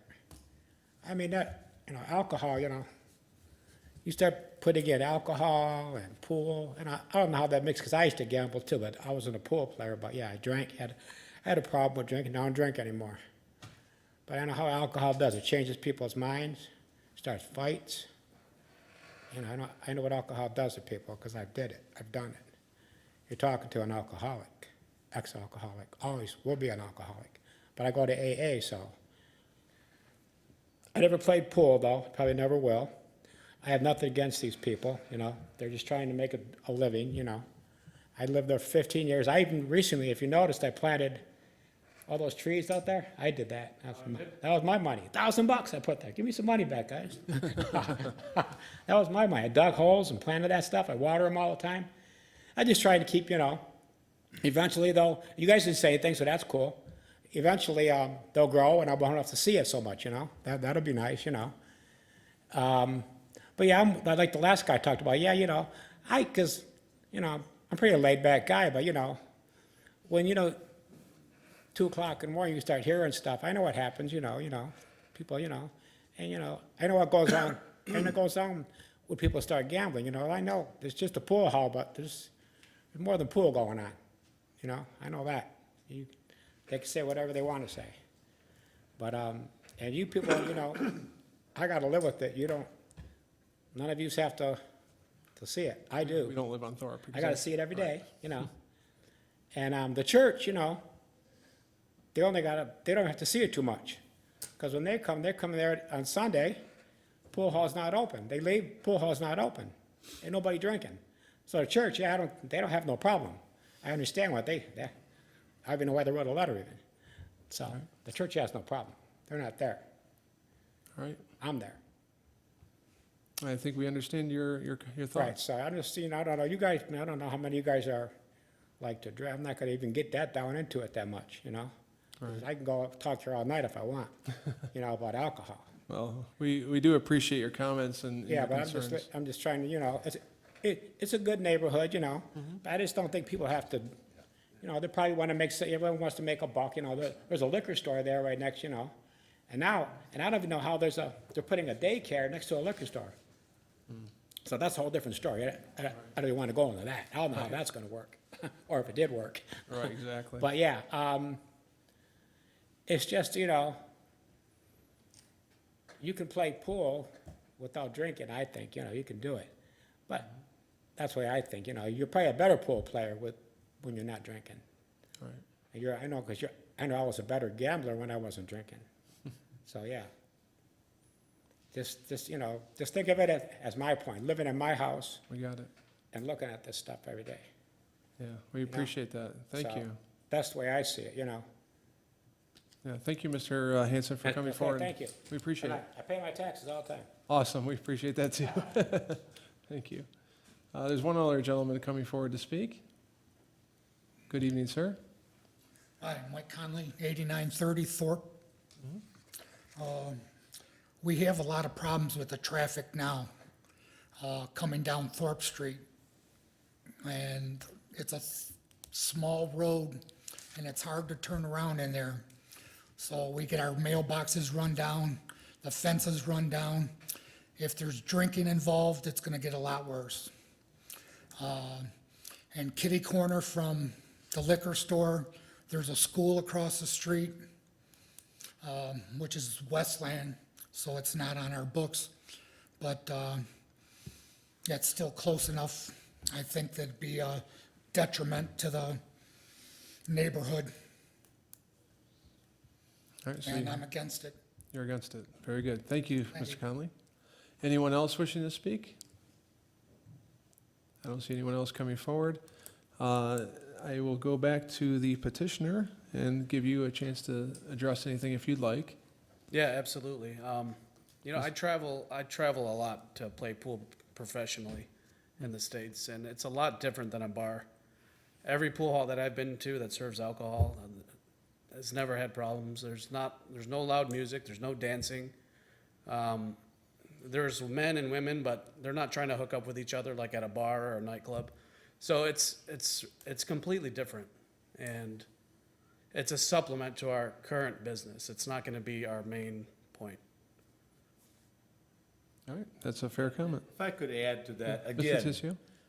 I'd like to reiterate that the bar is 10 feet long. It isn't as if you're going to a local bar that might have a 30 or a 40-foot long bar with 30, 40, 50 people sitting, and the dance floor and all. That's not what this is. This is to supplement the business and keep the people there and give them an alternative. And that's also the reason of adding the restaurant there, so that they will have something to eat if they choose to have something with a beer. Thank you. Thank you, Mr. Tissio. On that, One more thing? Mr. Ida, sure, go Yeah, ahead. I don't see it much different. Yeah, there's pool, but I don't see it much different than a restaurant that serves alcohol.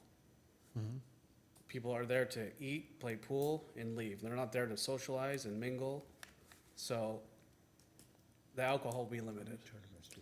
The question that I would have for you in regards to those comments is, will alcohol service be limited to the bar itself, or will someone be able to obtain the food and drink and then go play pool while they're consuming those items through anywhere in your facility? Yeah, they can order food at the pool table and a cocktail, sure. Okay, so they can play pool while doing while eating their burger or fries or whatever. Okay, all right, thank you. I doubt that you want to do that during a tournament, though, so. Right. And they do have a decent amount of tournaments at the pool hall as well. Okay, that's good to know. Thank you. Any other questions or comments from any of the commissioners for our petitioner? If not, I will close the public hearing, and a motion would be in order.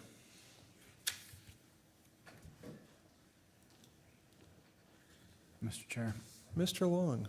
I'll offer an approving resolution. The request to operate a Class C liquor license in connection with an existing billiard hall, The Rack, at 28410 Joy Road is hereby approved, subject to city council approval and the following conditions.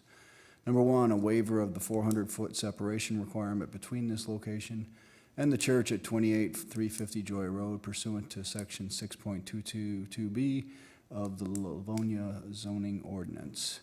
Number two, the Class C liquor license at this location shall be limited to this petitioner only, with the provision that the waiver may be extended to a new user only upon approval of the city council. And number three, the dumpsters shall be consolidated and screened to the satisfaction of the inspection department. Is there support? Support. All right, there's a motion made by Mr. Long, supported by Mr. Bonjero to approve. Is there any discussion on that motion? Mr. Chairman, Mr. Taramino. if the maker of the motion would accept an additional condition that would limit the floor plan to that which is submitted, I think it has a date of June 12th. And the reason for this is, with the addition of the license and the kitchen, what we don't want to see is this to somehow progress to a larger food service in establishment or additional seating. We want to limit the seating to that which is shown on the plan. So the liquor license is specifically in connection with the operation of a pool hall and not to be used as part of a larger nightclub or event space type of operation, banquet hall, whatever. And the maker's okay with that? Acceptable. And second? All right, very good. Thank you, Mr. Toromina, for that addition. If there's no other comments or questions, we have a slightly modified approving resolution before us. Mr. Secretary, please call the roll. Mr. Long? Aye. Mr. Bonjero? Aye. Mr. Ventura? Aye. Caremagno votes aye. Chairman Wilshaw? Votes no, and motion passes, and we'll go on to City Council with an approving recommendation. I wish you luck. Thank you. We now move on to the miscellaneous items section of our agenda, item number 4. Petition 2024-06-08-02, submitted by Laurel Investment LLC, requesting approval of all plans required by sections 3.13 of the Livonia zoning ordinance as amended in connection with a proposal to demolish a portion of the existing Holiday Inn and construct 3 new buildings, including a 5-story hotel, Home 2 Suites by Hilton, and 2 freestanding full-service restaurants, Cooper's Hawk and Capitol Grill, 17117 and 17123 Laurel Park Drive, located on the west side of Laurel Park between I-275 and Newburgh Road in the southeast quarter of Section 7. Thank you very much, Mr. Secretary. Mr. Toromina. Thank you. The site under consideration consists of 2 tax parcels measuring 10.27 acres. The zoning is C4 high-rise commercial. The C4 zoning district treats hotels and full-service restaurants as permitted uses. Thus is the reason why we're reviewing this as a site plan. This property is accessible from 2 driveways, both of which are located off Laurel Park Drive. Originally developed in 1979 as a Holiday Inn Holidome, the site was redeveloped in 2015 when the Holidome was demolished and then replaced with a 6-story Holiday Inn. The Holiday Inn has 141 guest rooms as well as a 10,000 square foot conference center and banquet facility. Part of the plan includes removing the banquet center, which is at the east end of the building, and replacing this area with 29 surface parking spaces. The remaining hotel footprint would be about 21,415 square feet. It would not impact the number of guest rooms. The exterior would remain unchanged, except for where the banquet center is removed, the building wall would be refinished to match the existing facade. First, I'll discuss the Home 2 Suites Hotel. This would be built between the Holiday Inn and Laurel Park Drive. At its closest point, the new hotel would be about 127 feet from the road right-of-way. It would be 5 stories tall, measuring 13,550 square feet per floor plate, and have 97 guest rooms. The building would have a flat roof, would reach a maximum height of about 63 feet 4 inches, and in comparison, the 6-story Holiday Inn is about 76 feet tall. So this building is about 13 feet shorter than the adjoining Holiday Inn building. The exterior finishes include a combination of brick, hardy plank composite siding, and EIFS, and I'll point out that there are new renderings provided to the commissioners this evening showing a change in the materials. Next, we'll talk about, and these are some other renderings of what the building would look like. The next is the Cooper's Hawk restaurant. This is the Cooper's Hawk Winery and Restaurant, which would be in the southeast portion of the site. This full-service restaurant would measure about 11,000 square feet. It would have indoor seating for 260 patrons and outdoor seating for 40.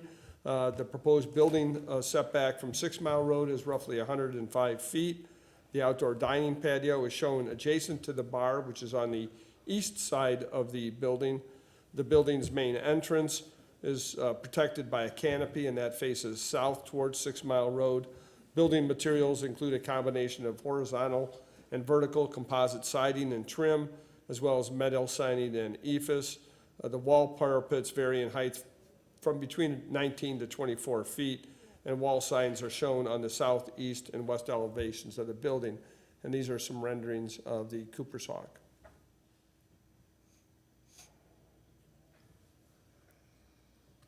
Next is the Capitol Grill, which is another full-service restaurant. It's shown in the southwest corner of the site. This building is about 10,086 square feet, so slightly smaller than the Cooper's Hawk. It would have indoor seating for 246 with no outdoor seating. From 6 Mile Road, the building setback would be roughly 114 feet, which is about the same distance as the Cooper's Hawk. The exterior would include tile along the base, ephes for most of the facade, and aluminum and metal accents and finishes. Like Cooper's Hawk, the entrance faces south and includes a porte-cochere. Building height would be about 21 feet, 1 inches. For most of the structure, the maximum height at 32 feet, which is the tower over the main entrance. I'd like to talk a little bit about, and here are some renderings of the Capitol Grill. Again, both of these restaurants would be visible from 6 Mile Road to the south, but accessible only from Laurel Park Drive. Regarding parking, the 4 uses will operate under a shared access and parking agreement. The site plan shows 544 parking spaces. The application includes a parking study which uses standards from 2 organizations. The first is the Institute of Traffic Engineers, and the second is the Urban Land Institute.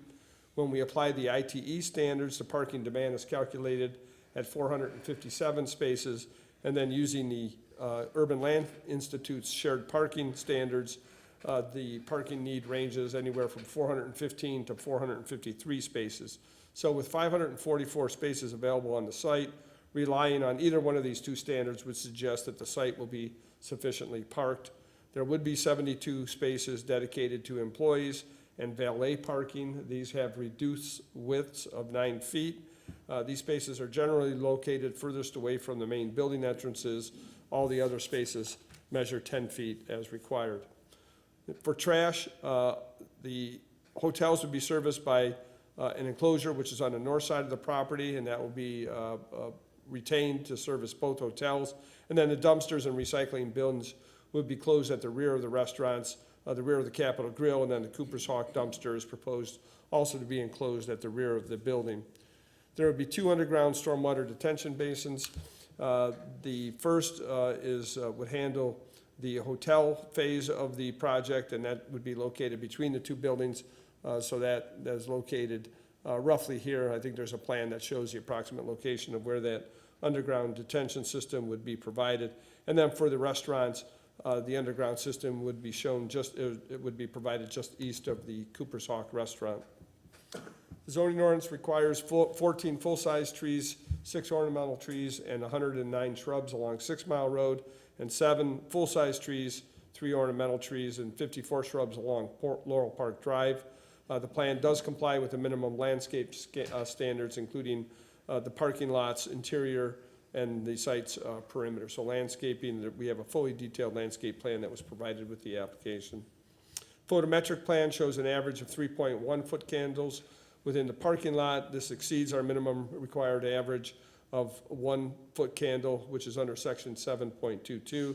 But all pole-mounted light fixtures would be consistent with the city's outdoor lighting policy, which recommends a maximum height of 20 feet. And then lastly, I'll just go over signage. Each hotel is allowed 3 wall signs on the top floor of the building, and each restaurant is allowed 2 wall signs. Additionally, 2 monument signs are allowed.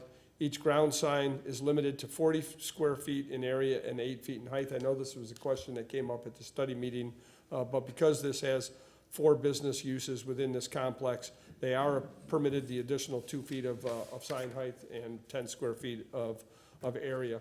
The plans show 2 wall signs for the new Home 2 Suites Hotel, 3 for the Holiday Inn, 3 for the Cooper's Hawk, and 4 for the Capitol Grill. The site currently has 2 ground-mounted signs, including the pylon sign along the highway. 1 additional monument sign is proposed along 6 Mile Road for the Cooper's Hawk restaurant that's shown here on this rendering. This sign package as presented will require variances from the Zoning Board of Appeals. With that, Mr. Chairman, I'll read out the correspondence. Yes, please. First is a letter. It comes from our Department of Assessment dated June 13th, and it reads, a request has been made by Laurel Investment LLC to approve submitted plans to construct 3 new buildings, which includes a 5-story hotel on parcel, and I won't go over that, with the existing Holiday Inn, a portion of which is to be demolished at 17123 Laurel Park. Also, 2 freestanding restaurants, Cooper's Hawk and Capitol Grill, to be constructed.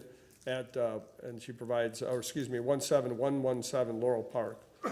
She has all the tax ID numbers, but I won't read those in detail. That's fine. If the proposed plans intend to have individual ownership and individual taxes for each entity, a lot split for both parcels into 4 individual parcels must be submitted to the assessor's office.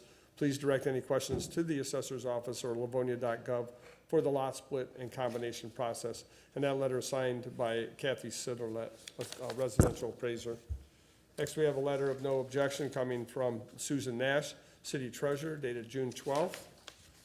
A letter of no objection coming from the Department of Finance, dated June 12th, and signed by Connie Compula, Chief Accountant.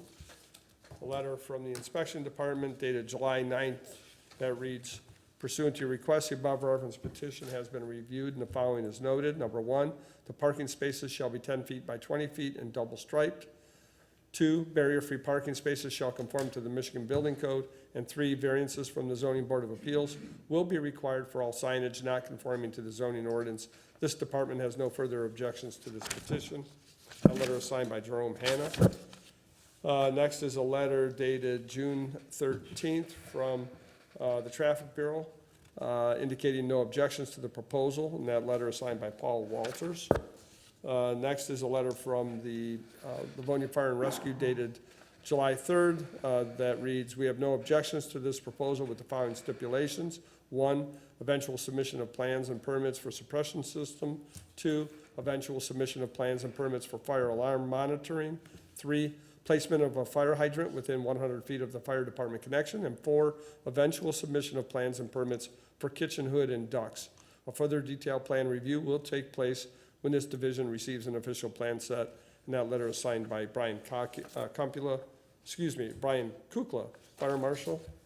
And then lastly, we have a letter from the Engineering Department dated June 13th that reads, in accordance with your request, the Engineering Division has reviewed the above referenced petition. We have no objections to the project at this time, but would like to note the following items. Number 1, the proposed site is actually 2 separate parcels that are assigned the addresses of 17117 and 17123 North Laurel Park Drive. Once the plan has been approved, the owner will need to contact this department for additional addresses. Number 2, the legal description provided on the drawings appears to be correct for the overall parcel. As noted above, the site is currently 2 separate parcels that will need to be combined. The owner should contact the assessing department to begin the combination process once site plan approval has been granted. 3, the existing parcel is currently serviced by public sanitary sewer, storm sewer, and water main. The submitted drawings indicate proposed additions to the existing systems as well as on-site detention. No calculations have been included with the submittal drawings, but we do not believe there will be any negative impacts to the existing systems.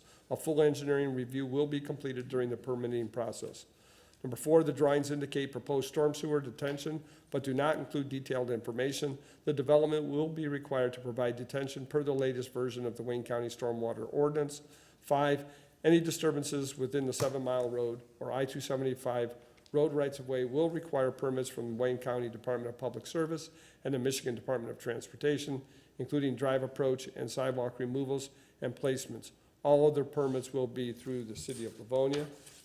That letter is signed by David Lear, Assistant City Engineer, and just one note of correction, I think he mentioned 7-mile, but meant to say 6-mile road. Oh, yes. And that is the extent of the correspondence. Okay. And I'll answer any questions you may have. Well, I'll give you, hopefully get a little bit of a break for you after all that speaking. Any questions for our planning staff? Mr. Chair.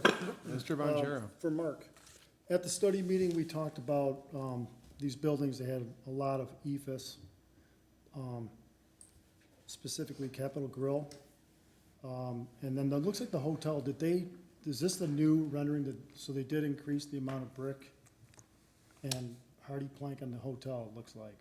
Yeah, so this is, so what they're showing now for the new hotel is brick provided on these features of the building. All of these were previously identified on the plans as EFS. They've added a darker colored brick to the first 3 floors of the hotel, and then they're showing what would appear to be hardy plank on the upper 2 levels with the EFS trim along the top portion of the building. Can you go to the Capitol Grill Sure. building?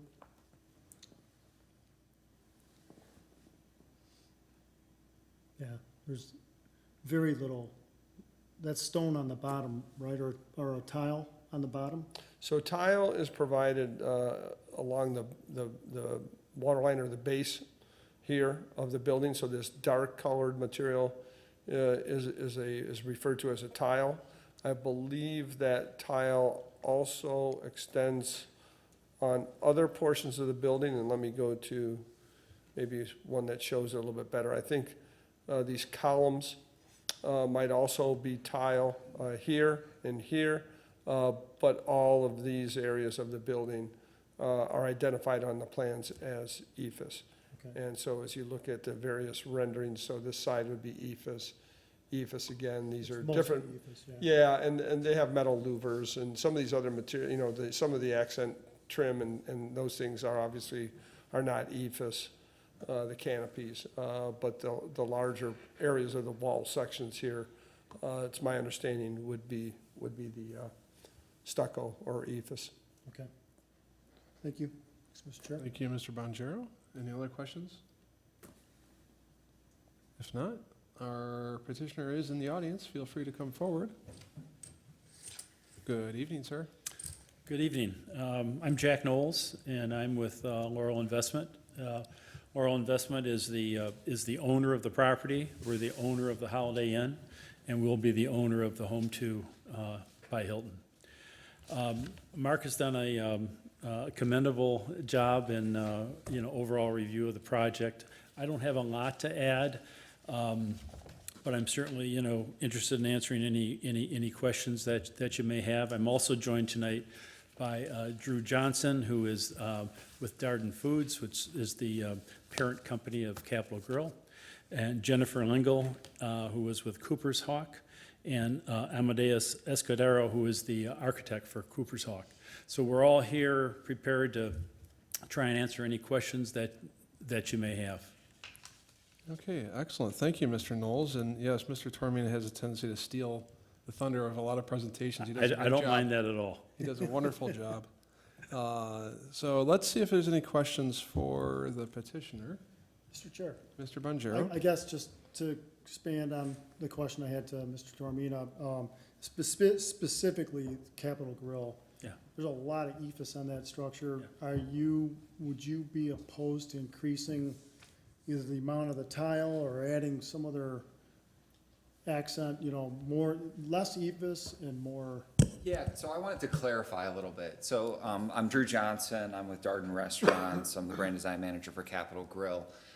So actually, the EFS only represents 55% of this overall structure. So what you see actually around each one of the portions of jalousie glass on what represent the 4 individual facades are actually a white sort of Carrera look marble tile.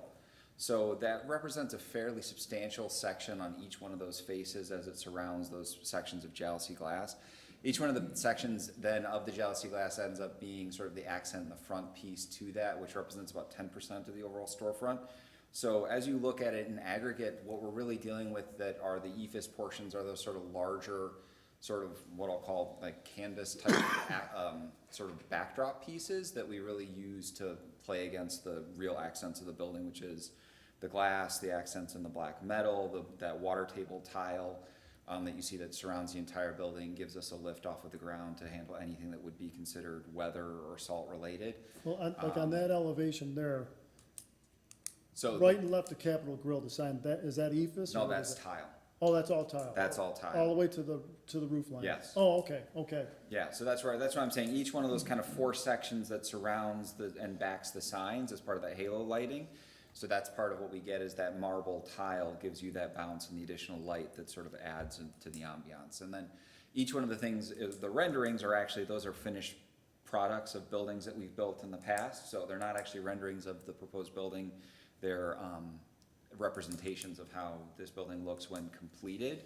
And that's part of the other reason I wanted to use sort of real final images to show you guys a representation of, it may appear as EFS, but it reads as sort of secondary or even, tertiary to any of the other materials that you're reading on the facade. Okay.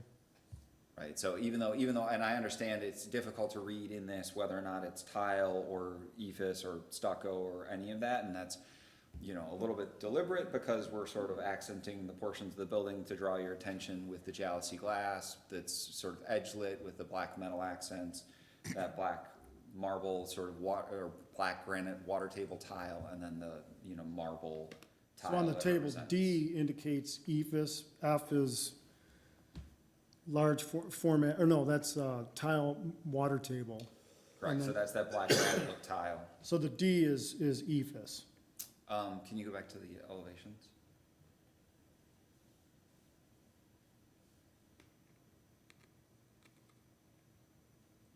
So the broadest walls, I'm saying, where it says Capitol Grill, Yes. on the, not the entry walls, I'm saying on the right and left, the main walls, that's ephes. Yes, those two portions are ephes. Would you be willing to work with the planning department to lessen the amount? Potentially, I mean, it ends up representing a somewhat substantial cost increase to the overall the overall expense of the building. And so because it ends up being that sort of extreme tertiary member of the actual look of the building, we try and sort of save the real expense for the portions of the building that add that sort of interest to the public. And as part of what we, you know, sort of typically represent as the building across the country, it's something we sort of fight to try and maintain, and being able to like spend our money where it's Ephes is, acceptable. we're not big fans of it. You know. Understood. I mean, and you know, I think the appearance and look compared to something like stucco is not necessarily overly different and part of the final realized version. I mean, I think you'd be remiss and difficult to identify which of the buildings that I've shown has ephes versus which ones have stucco. So in terms of final impact, it's fairly low on our category of ability. If it's absolutely a deal breaker, we can, I'm sure, find a way that there may be a compromise in there, Well, but perhaps you could talk with the planning department and come up with like a compromise. potentially, I mean, and that's where it's, you know, we can look at potentially doing, and we have in certain areas as required done sections where we try and not do the entire building, but we may do a corner as it wraps in a stucco type material if that's something that is absolutely necessary, so. Okay, yeah, I'd like to turn it over with them and you guys can Yeah, I mean, cooperate, if- talk about it and see what we can come up with, okay? Okay. Thank you. Thank you, Mr. Bonjero. Any other questions?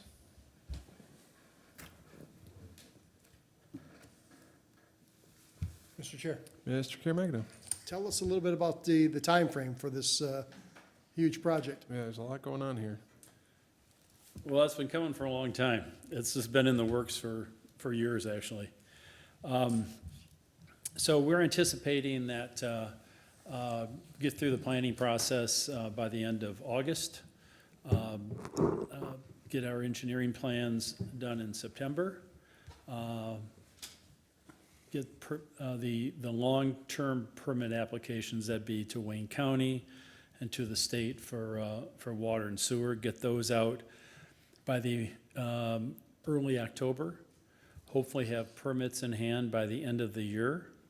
And if, weather dependent, start underground during January. Right now, we're targeting June as when we would have pads ready for the new buildings. So just under a year from now, you'll be getting ready to put the buildings in there. Weather permitting. Yes. Yeah. What about Jack, what about the Holiday Inn? When will the demolition of that happen? Can that happen sooner, or will Yes. that wait till Yeah, the end? it can, and it likely will. Yeah, it can and it likely will. Okay. Yeah, I don't have an exact date for you, Sam, but we've been talking about it, and we have pricing on it. We have contractors that are ready to do it. So it could happen yet this year, yeah. Okay, thank you. Thank you, Mr. Caremagno. Any other questions for our petitioner?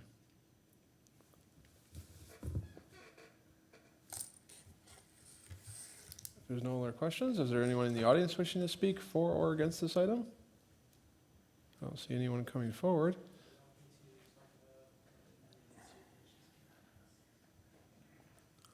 Mr. Knowles, is there anything else that you'd like to present before we move forward? Okay, very good. Thank you for your presentation. All right, if there's no other comments or questions, a motion is in order. Mr. Chair, Mr. Bonjero. I would like to offer an approving resolution. Okay, go for it. Request to demolish a portion of the existing Holiday Inn and construct 3 new buildings is hereby approved, subject to city council approval and the following conditions. Number 1, the site plan identified as drawing number C-3.0 dated May 24, 2024, prepared by PEA Group is hereby approved and shall be adhered to.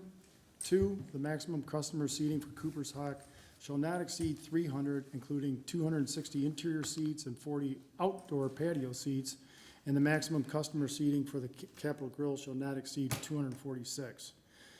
Number 3, the landscape plan and landscape details identified as drawing number L-1.0 and drawing number L-1.1 dated May 24, 2024, prepared by PEA Group are hereby approved and shall be adhered to. Number 4, all disturbed lawn areas, including road rights-of-way, shall be sodded in lieu of hydro seeding. Number 5, underground sprinklers must be provided for all landscaped and sodded areas. All planted material shall be installed to the satisfaction of the inspection department and thereafter permanently maintained in a healthy condition. Number 6, the elevation plans and exterior material sheet for Cooper's Hawk prepared by Design Collective as received on June 5th, 2024 are hereby approved and shall be adhered to, except that masonry shall be added to the exterior of the building, subject to the approval of the planning department. Number 7, the elevation plans for the Capitol Grill identified as sheets SD 1.5 and SD 1.6 dated March 11, 2024, prepared by JKRP Architects and hereby approved and shall be adhered to, except that masonry shall be added to the exterior of the building, subject to the approval of the planning department. Number 8, the elevation plans for Home 2 Suites by Hilton, identified as sheets A300 and A301, dated May 10, 2024, prepared by Bowers and Associates, Inc., are hereby approved and shall be adhered to, except that masonry shall be added to the exterior of the building, subject to the approval of the planning department. Number 9, the elevation plans for Holiday Inn, prepared by Bowers and Associates, Inc., as received on June 5th, 2024, are hereby approved and shall be adhered to.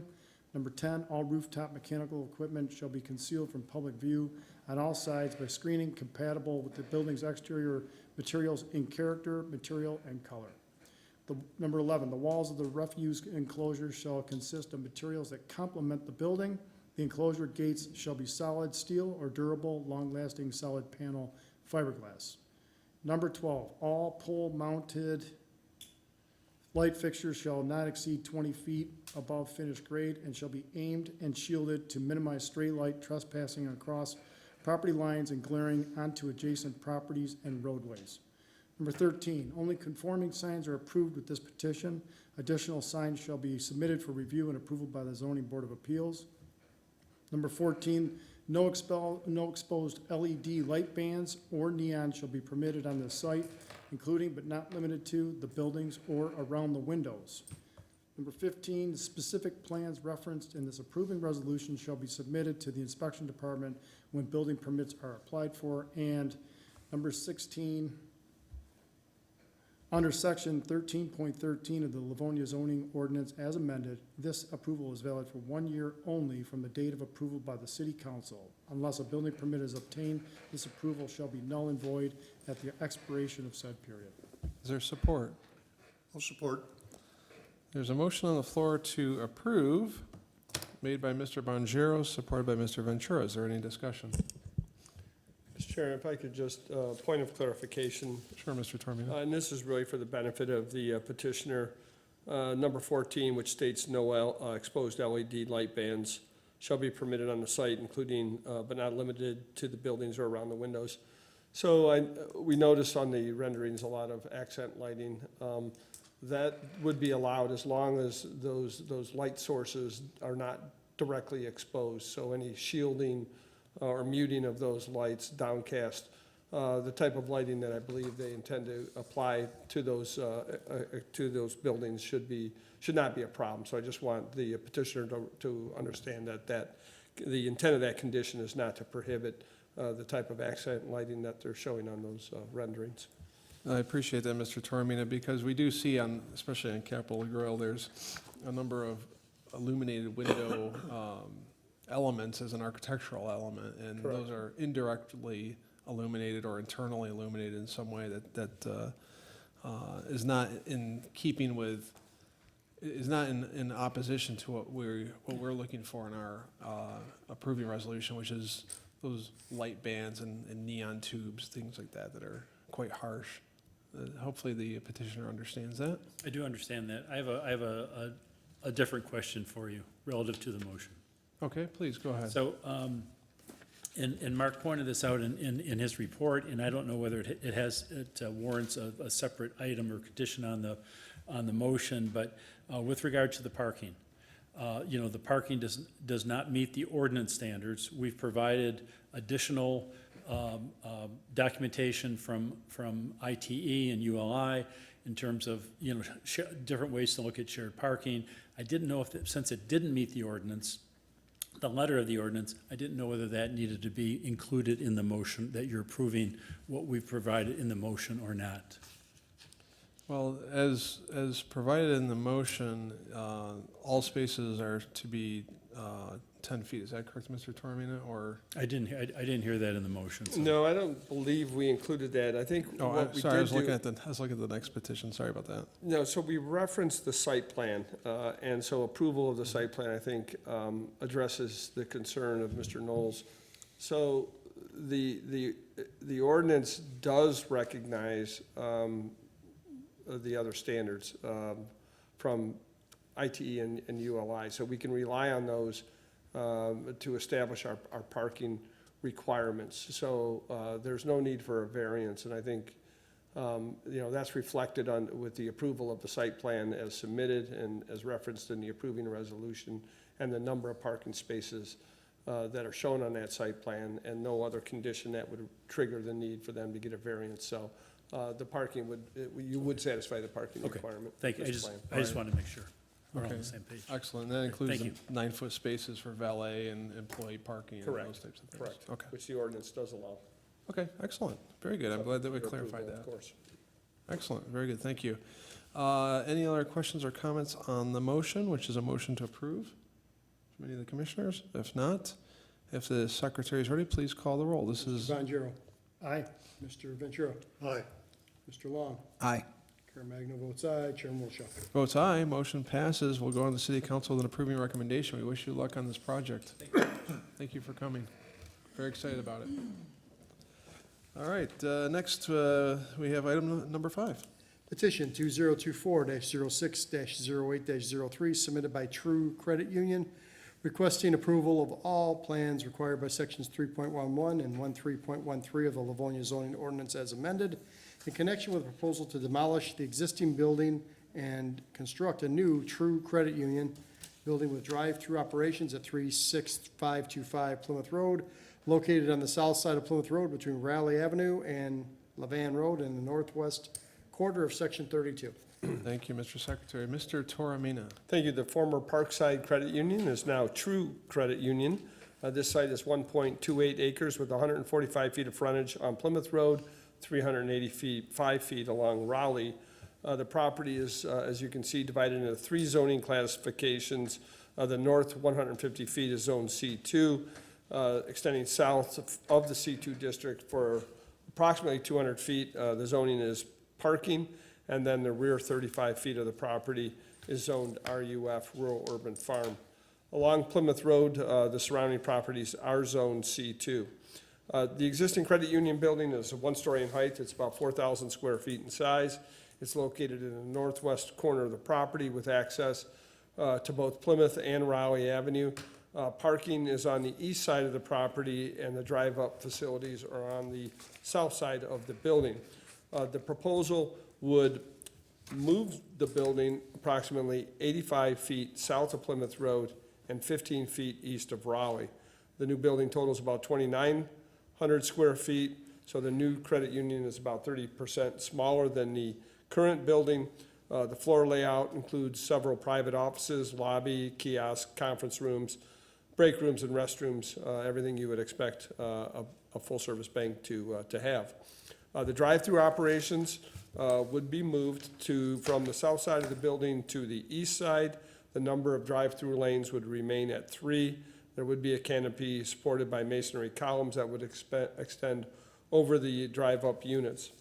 The vestibule tower of the building would be in the northeast corner with the entrance facing north towards Plymouth Road. This feature is about 20 feet tall and would consist of insulated metal panels. The other parts of the front elevation of the building would also be finished with metal wall panels, as well as 2 sets of aluminum framed windows, and the ends of the building are shown as masonry. So you're looking at the front of the building. So this is the side of the building that would face Plymouth Road. These are the metal panels that I referenced, both on the main entrance into the building, and then this part of the building here, and then as you wrap around to the sides, the building would be constructed of predominantly of masonry. Site parking and circulation, as well as access, would be reconfigured. There would be a new parking lot in the front near the main entrance that would have 13 spaces, another parking lot in the back with 17 spaces. The front spaces would be used primarily for patrons entering the credit union. The 17 spaces in the back would be used mostly for employees. The site does require 24 parking spaces. The plan shows 30, so it does comply with the ordinance standards there. The site is currently served by 3 driveways. There's 1 on Plymouth and 2 on Raleigh. The driveway on Plymouth would remain. That's a 2-way driveway.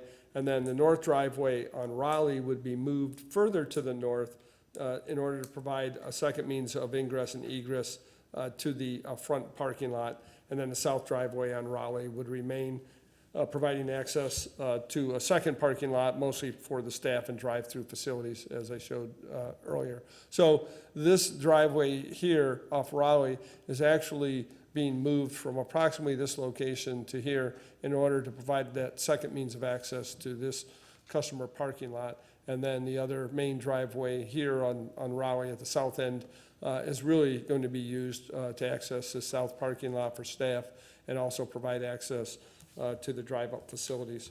Fully detailed landscaping plan was submitted with the application. It does comply with the ordinance standards. Where this site abuts residential on a portion of the east property line, the ordinance requires screening.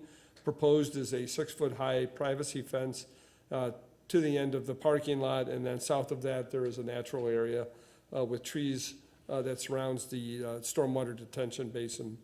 Photometric plan shows an average of 1-foot candle for the parking areas and 1.5 for the entire site. All exterior light fixtures are shown at 20 feet in compliance with our ordinance.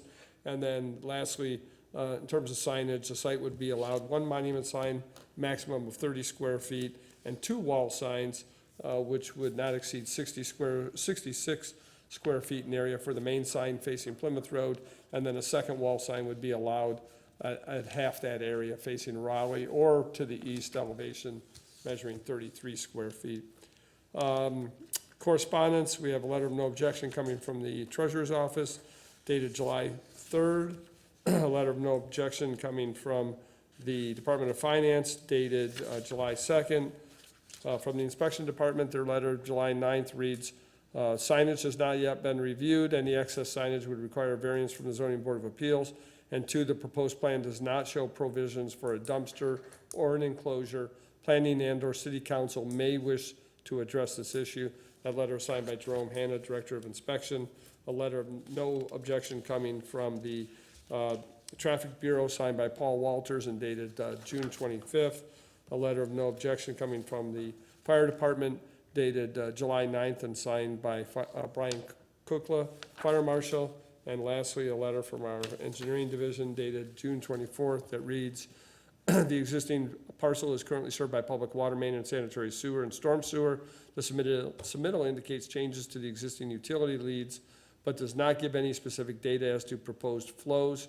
We do not believe there will be any additional impacts to the public utilities with this proposal, but we will review the drawings in greater detail when they are submitted for permitting.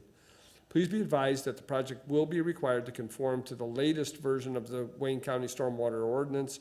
The existing parcel has existing stormwater detention on it, but the volumes will need to be verified, and additional volumes may be required to meet the new ordinance. Also, should any work be required within the Plymouth Road right-of-way, the owner may be required to obtain permits from the Michigan Department of Transportation. That letter is signed by David Lear, Assistant City Engineer. Thank you. Thank you, Mr. Toromina. Is there any questions for our staff? I don't see any questions. Our petitioner is in the audience. Feel free to come forward and tell us about your proposal.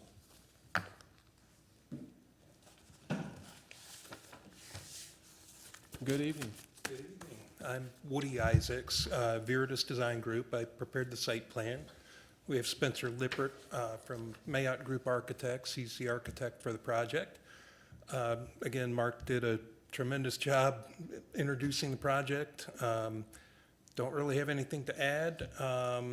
And I guess just to clarify though, Mark, because you did go kind of fast, you mentioned in terms of signage, zoning board of appeals, would that be something that we might request in excess of the ordinance criteria?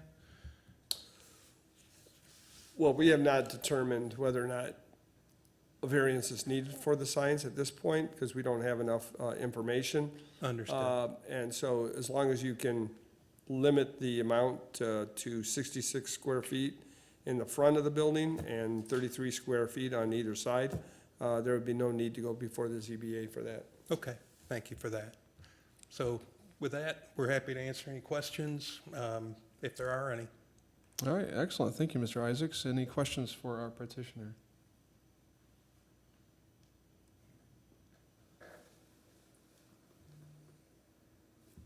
Mr. Chair, Mr. Caremagna. the only question that I've got is, it revolves around, I think, what Pete said at the study session. What a nice building that exists there today. And is it just the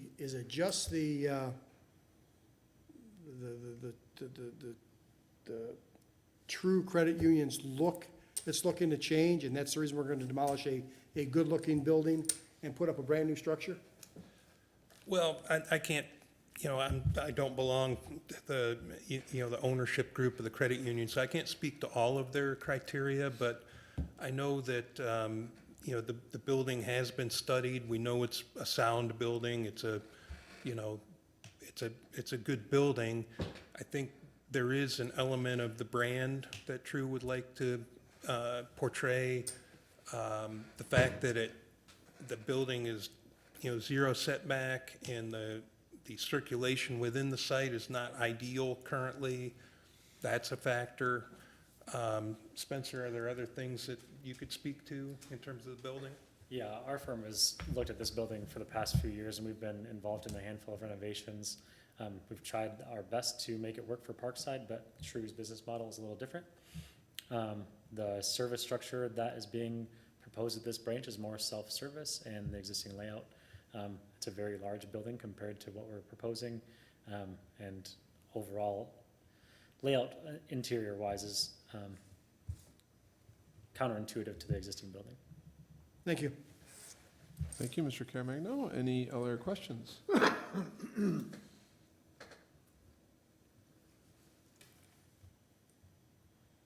I hear no other questions. Is there anyone in the audience? There is no one left in the audience, so there's no one that's going to come forward and speak on this item. Is there anything else that you would like to add before we make our decision? No, thanks. All right, thank you, gentlemen.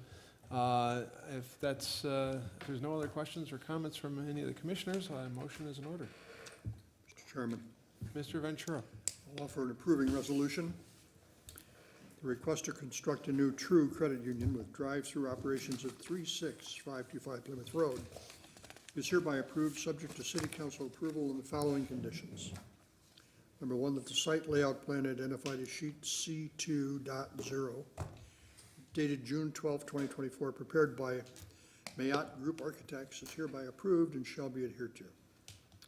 Number two, all regular parking spaces shall be double striped and measured 10 feet by 10 feet in width. Number 3, the landscape plan identified as sheet number C6.0 dated July 1st, 2024, prepared by Mayotte Group Architects is hereby approved and shall be adhered to. Number 4, all disturbed lawn areas, including road rights-of-way, shall be sodded instead of hydroseeding. Number 5, the underground sprinklers shall be provided for all landscaped and sodded areas. All planted materials shall be installed to the satisfaction of the inspection department and then permanently maintained in a healthy condition. Number 6, the exterior elevation plans identified as sheet A200 and sheet A201 dated June 12, 2024, prepared by the Mayotte Group Architects are hereby approved and shall be adhered to. Number 7, all rooftop mechanical equipment shall be concealed from public view with screening compatible with the building's exterior materials. Number 8, the walls of the refuse enclosure shall consist of materials that complement the building. The enclosure gate shall be solid steel or durable, long-lasting, solid panel fiberglass. Number 9, all exterior light fixtures shall not exceed 20 feet in height and shall be aimed and shielded to minimize stray light trespassing across property lines and glaring into adjacent roadways. Number 10, only conforming signs are approved with this petition. Additional signs shall be submitted for review and approval by the Zoning Board of Appeals. Number 11, no exposed LED light band or neon shall be permitted on the site, including but not limited to the building or around the windows. Number 12, the specific plans referenced in this approving resolution shall be submitted to the inspection department when the building permits are applied for. And number 13, under section 13.13 of the Livonia zoning ordinance as amended, this approval is valid for a period of 1 year only from the date of approval by the city council. Unless a building permit is obtained, this approval shall be null and void at the expiration of said period. Is there support? Support. All right, we have a motion to approve by Mr. Ventura, supported by Mr. Long. Is there any discussion on the motion? If there's no discussion, if the secretary is ready, please call the roll. Mr. Ventura. Aye. Mr. Long. Aye. Mr. Bonjero. Aye. Caremagno votes aye. Chairman Wilshaw. Votes aye, motion passes. We'll go to City Council with an approving recommendation, and we wish you luck with your new building. Thank you for coming tonight. That now takes us to the last item on our agenda, Mr. Secretary. That's the approval of the minutes of the 1,215th public hearing and regular meeting held by the Planning Commission on June 18th, 2024. All members were present with the exception of Ms. Denaro and Mr. Caremagno. Is there a motion to approve? Make a motion to approve. That's Mr. Bonjero. Support Support. is Mr. Long. And if there's no objection, I think we can show 4 to approve that. I don't hear any objections, so Mr. Caremagno will abstain, and that will be approved. That takes us to the end of our agenda. Is there any other business to come before the commission? If not, a motion to adjourn is in order. So moved. By Mr. Long. Support. And supported by Mr. Bonjero. That's a motion to adjourn. Again, if there is no objection, I think we can show 5 to approve that. I hear no objection from anyone, so we will have that as approved, and that takes us to the end of our agenda. I would like to thank the Livonia Television staff for bringing this meeting to the community, and if there's no further business, we are adjourning our meeting at 9:13 p.m. Good night, Livonia.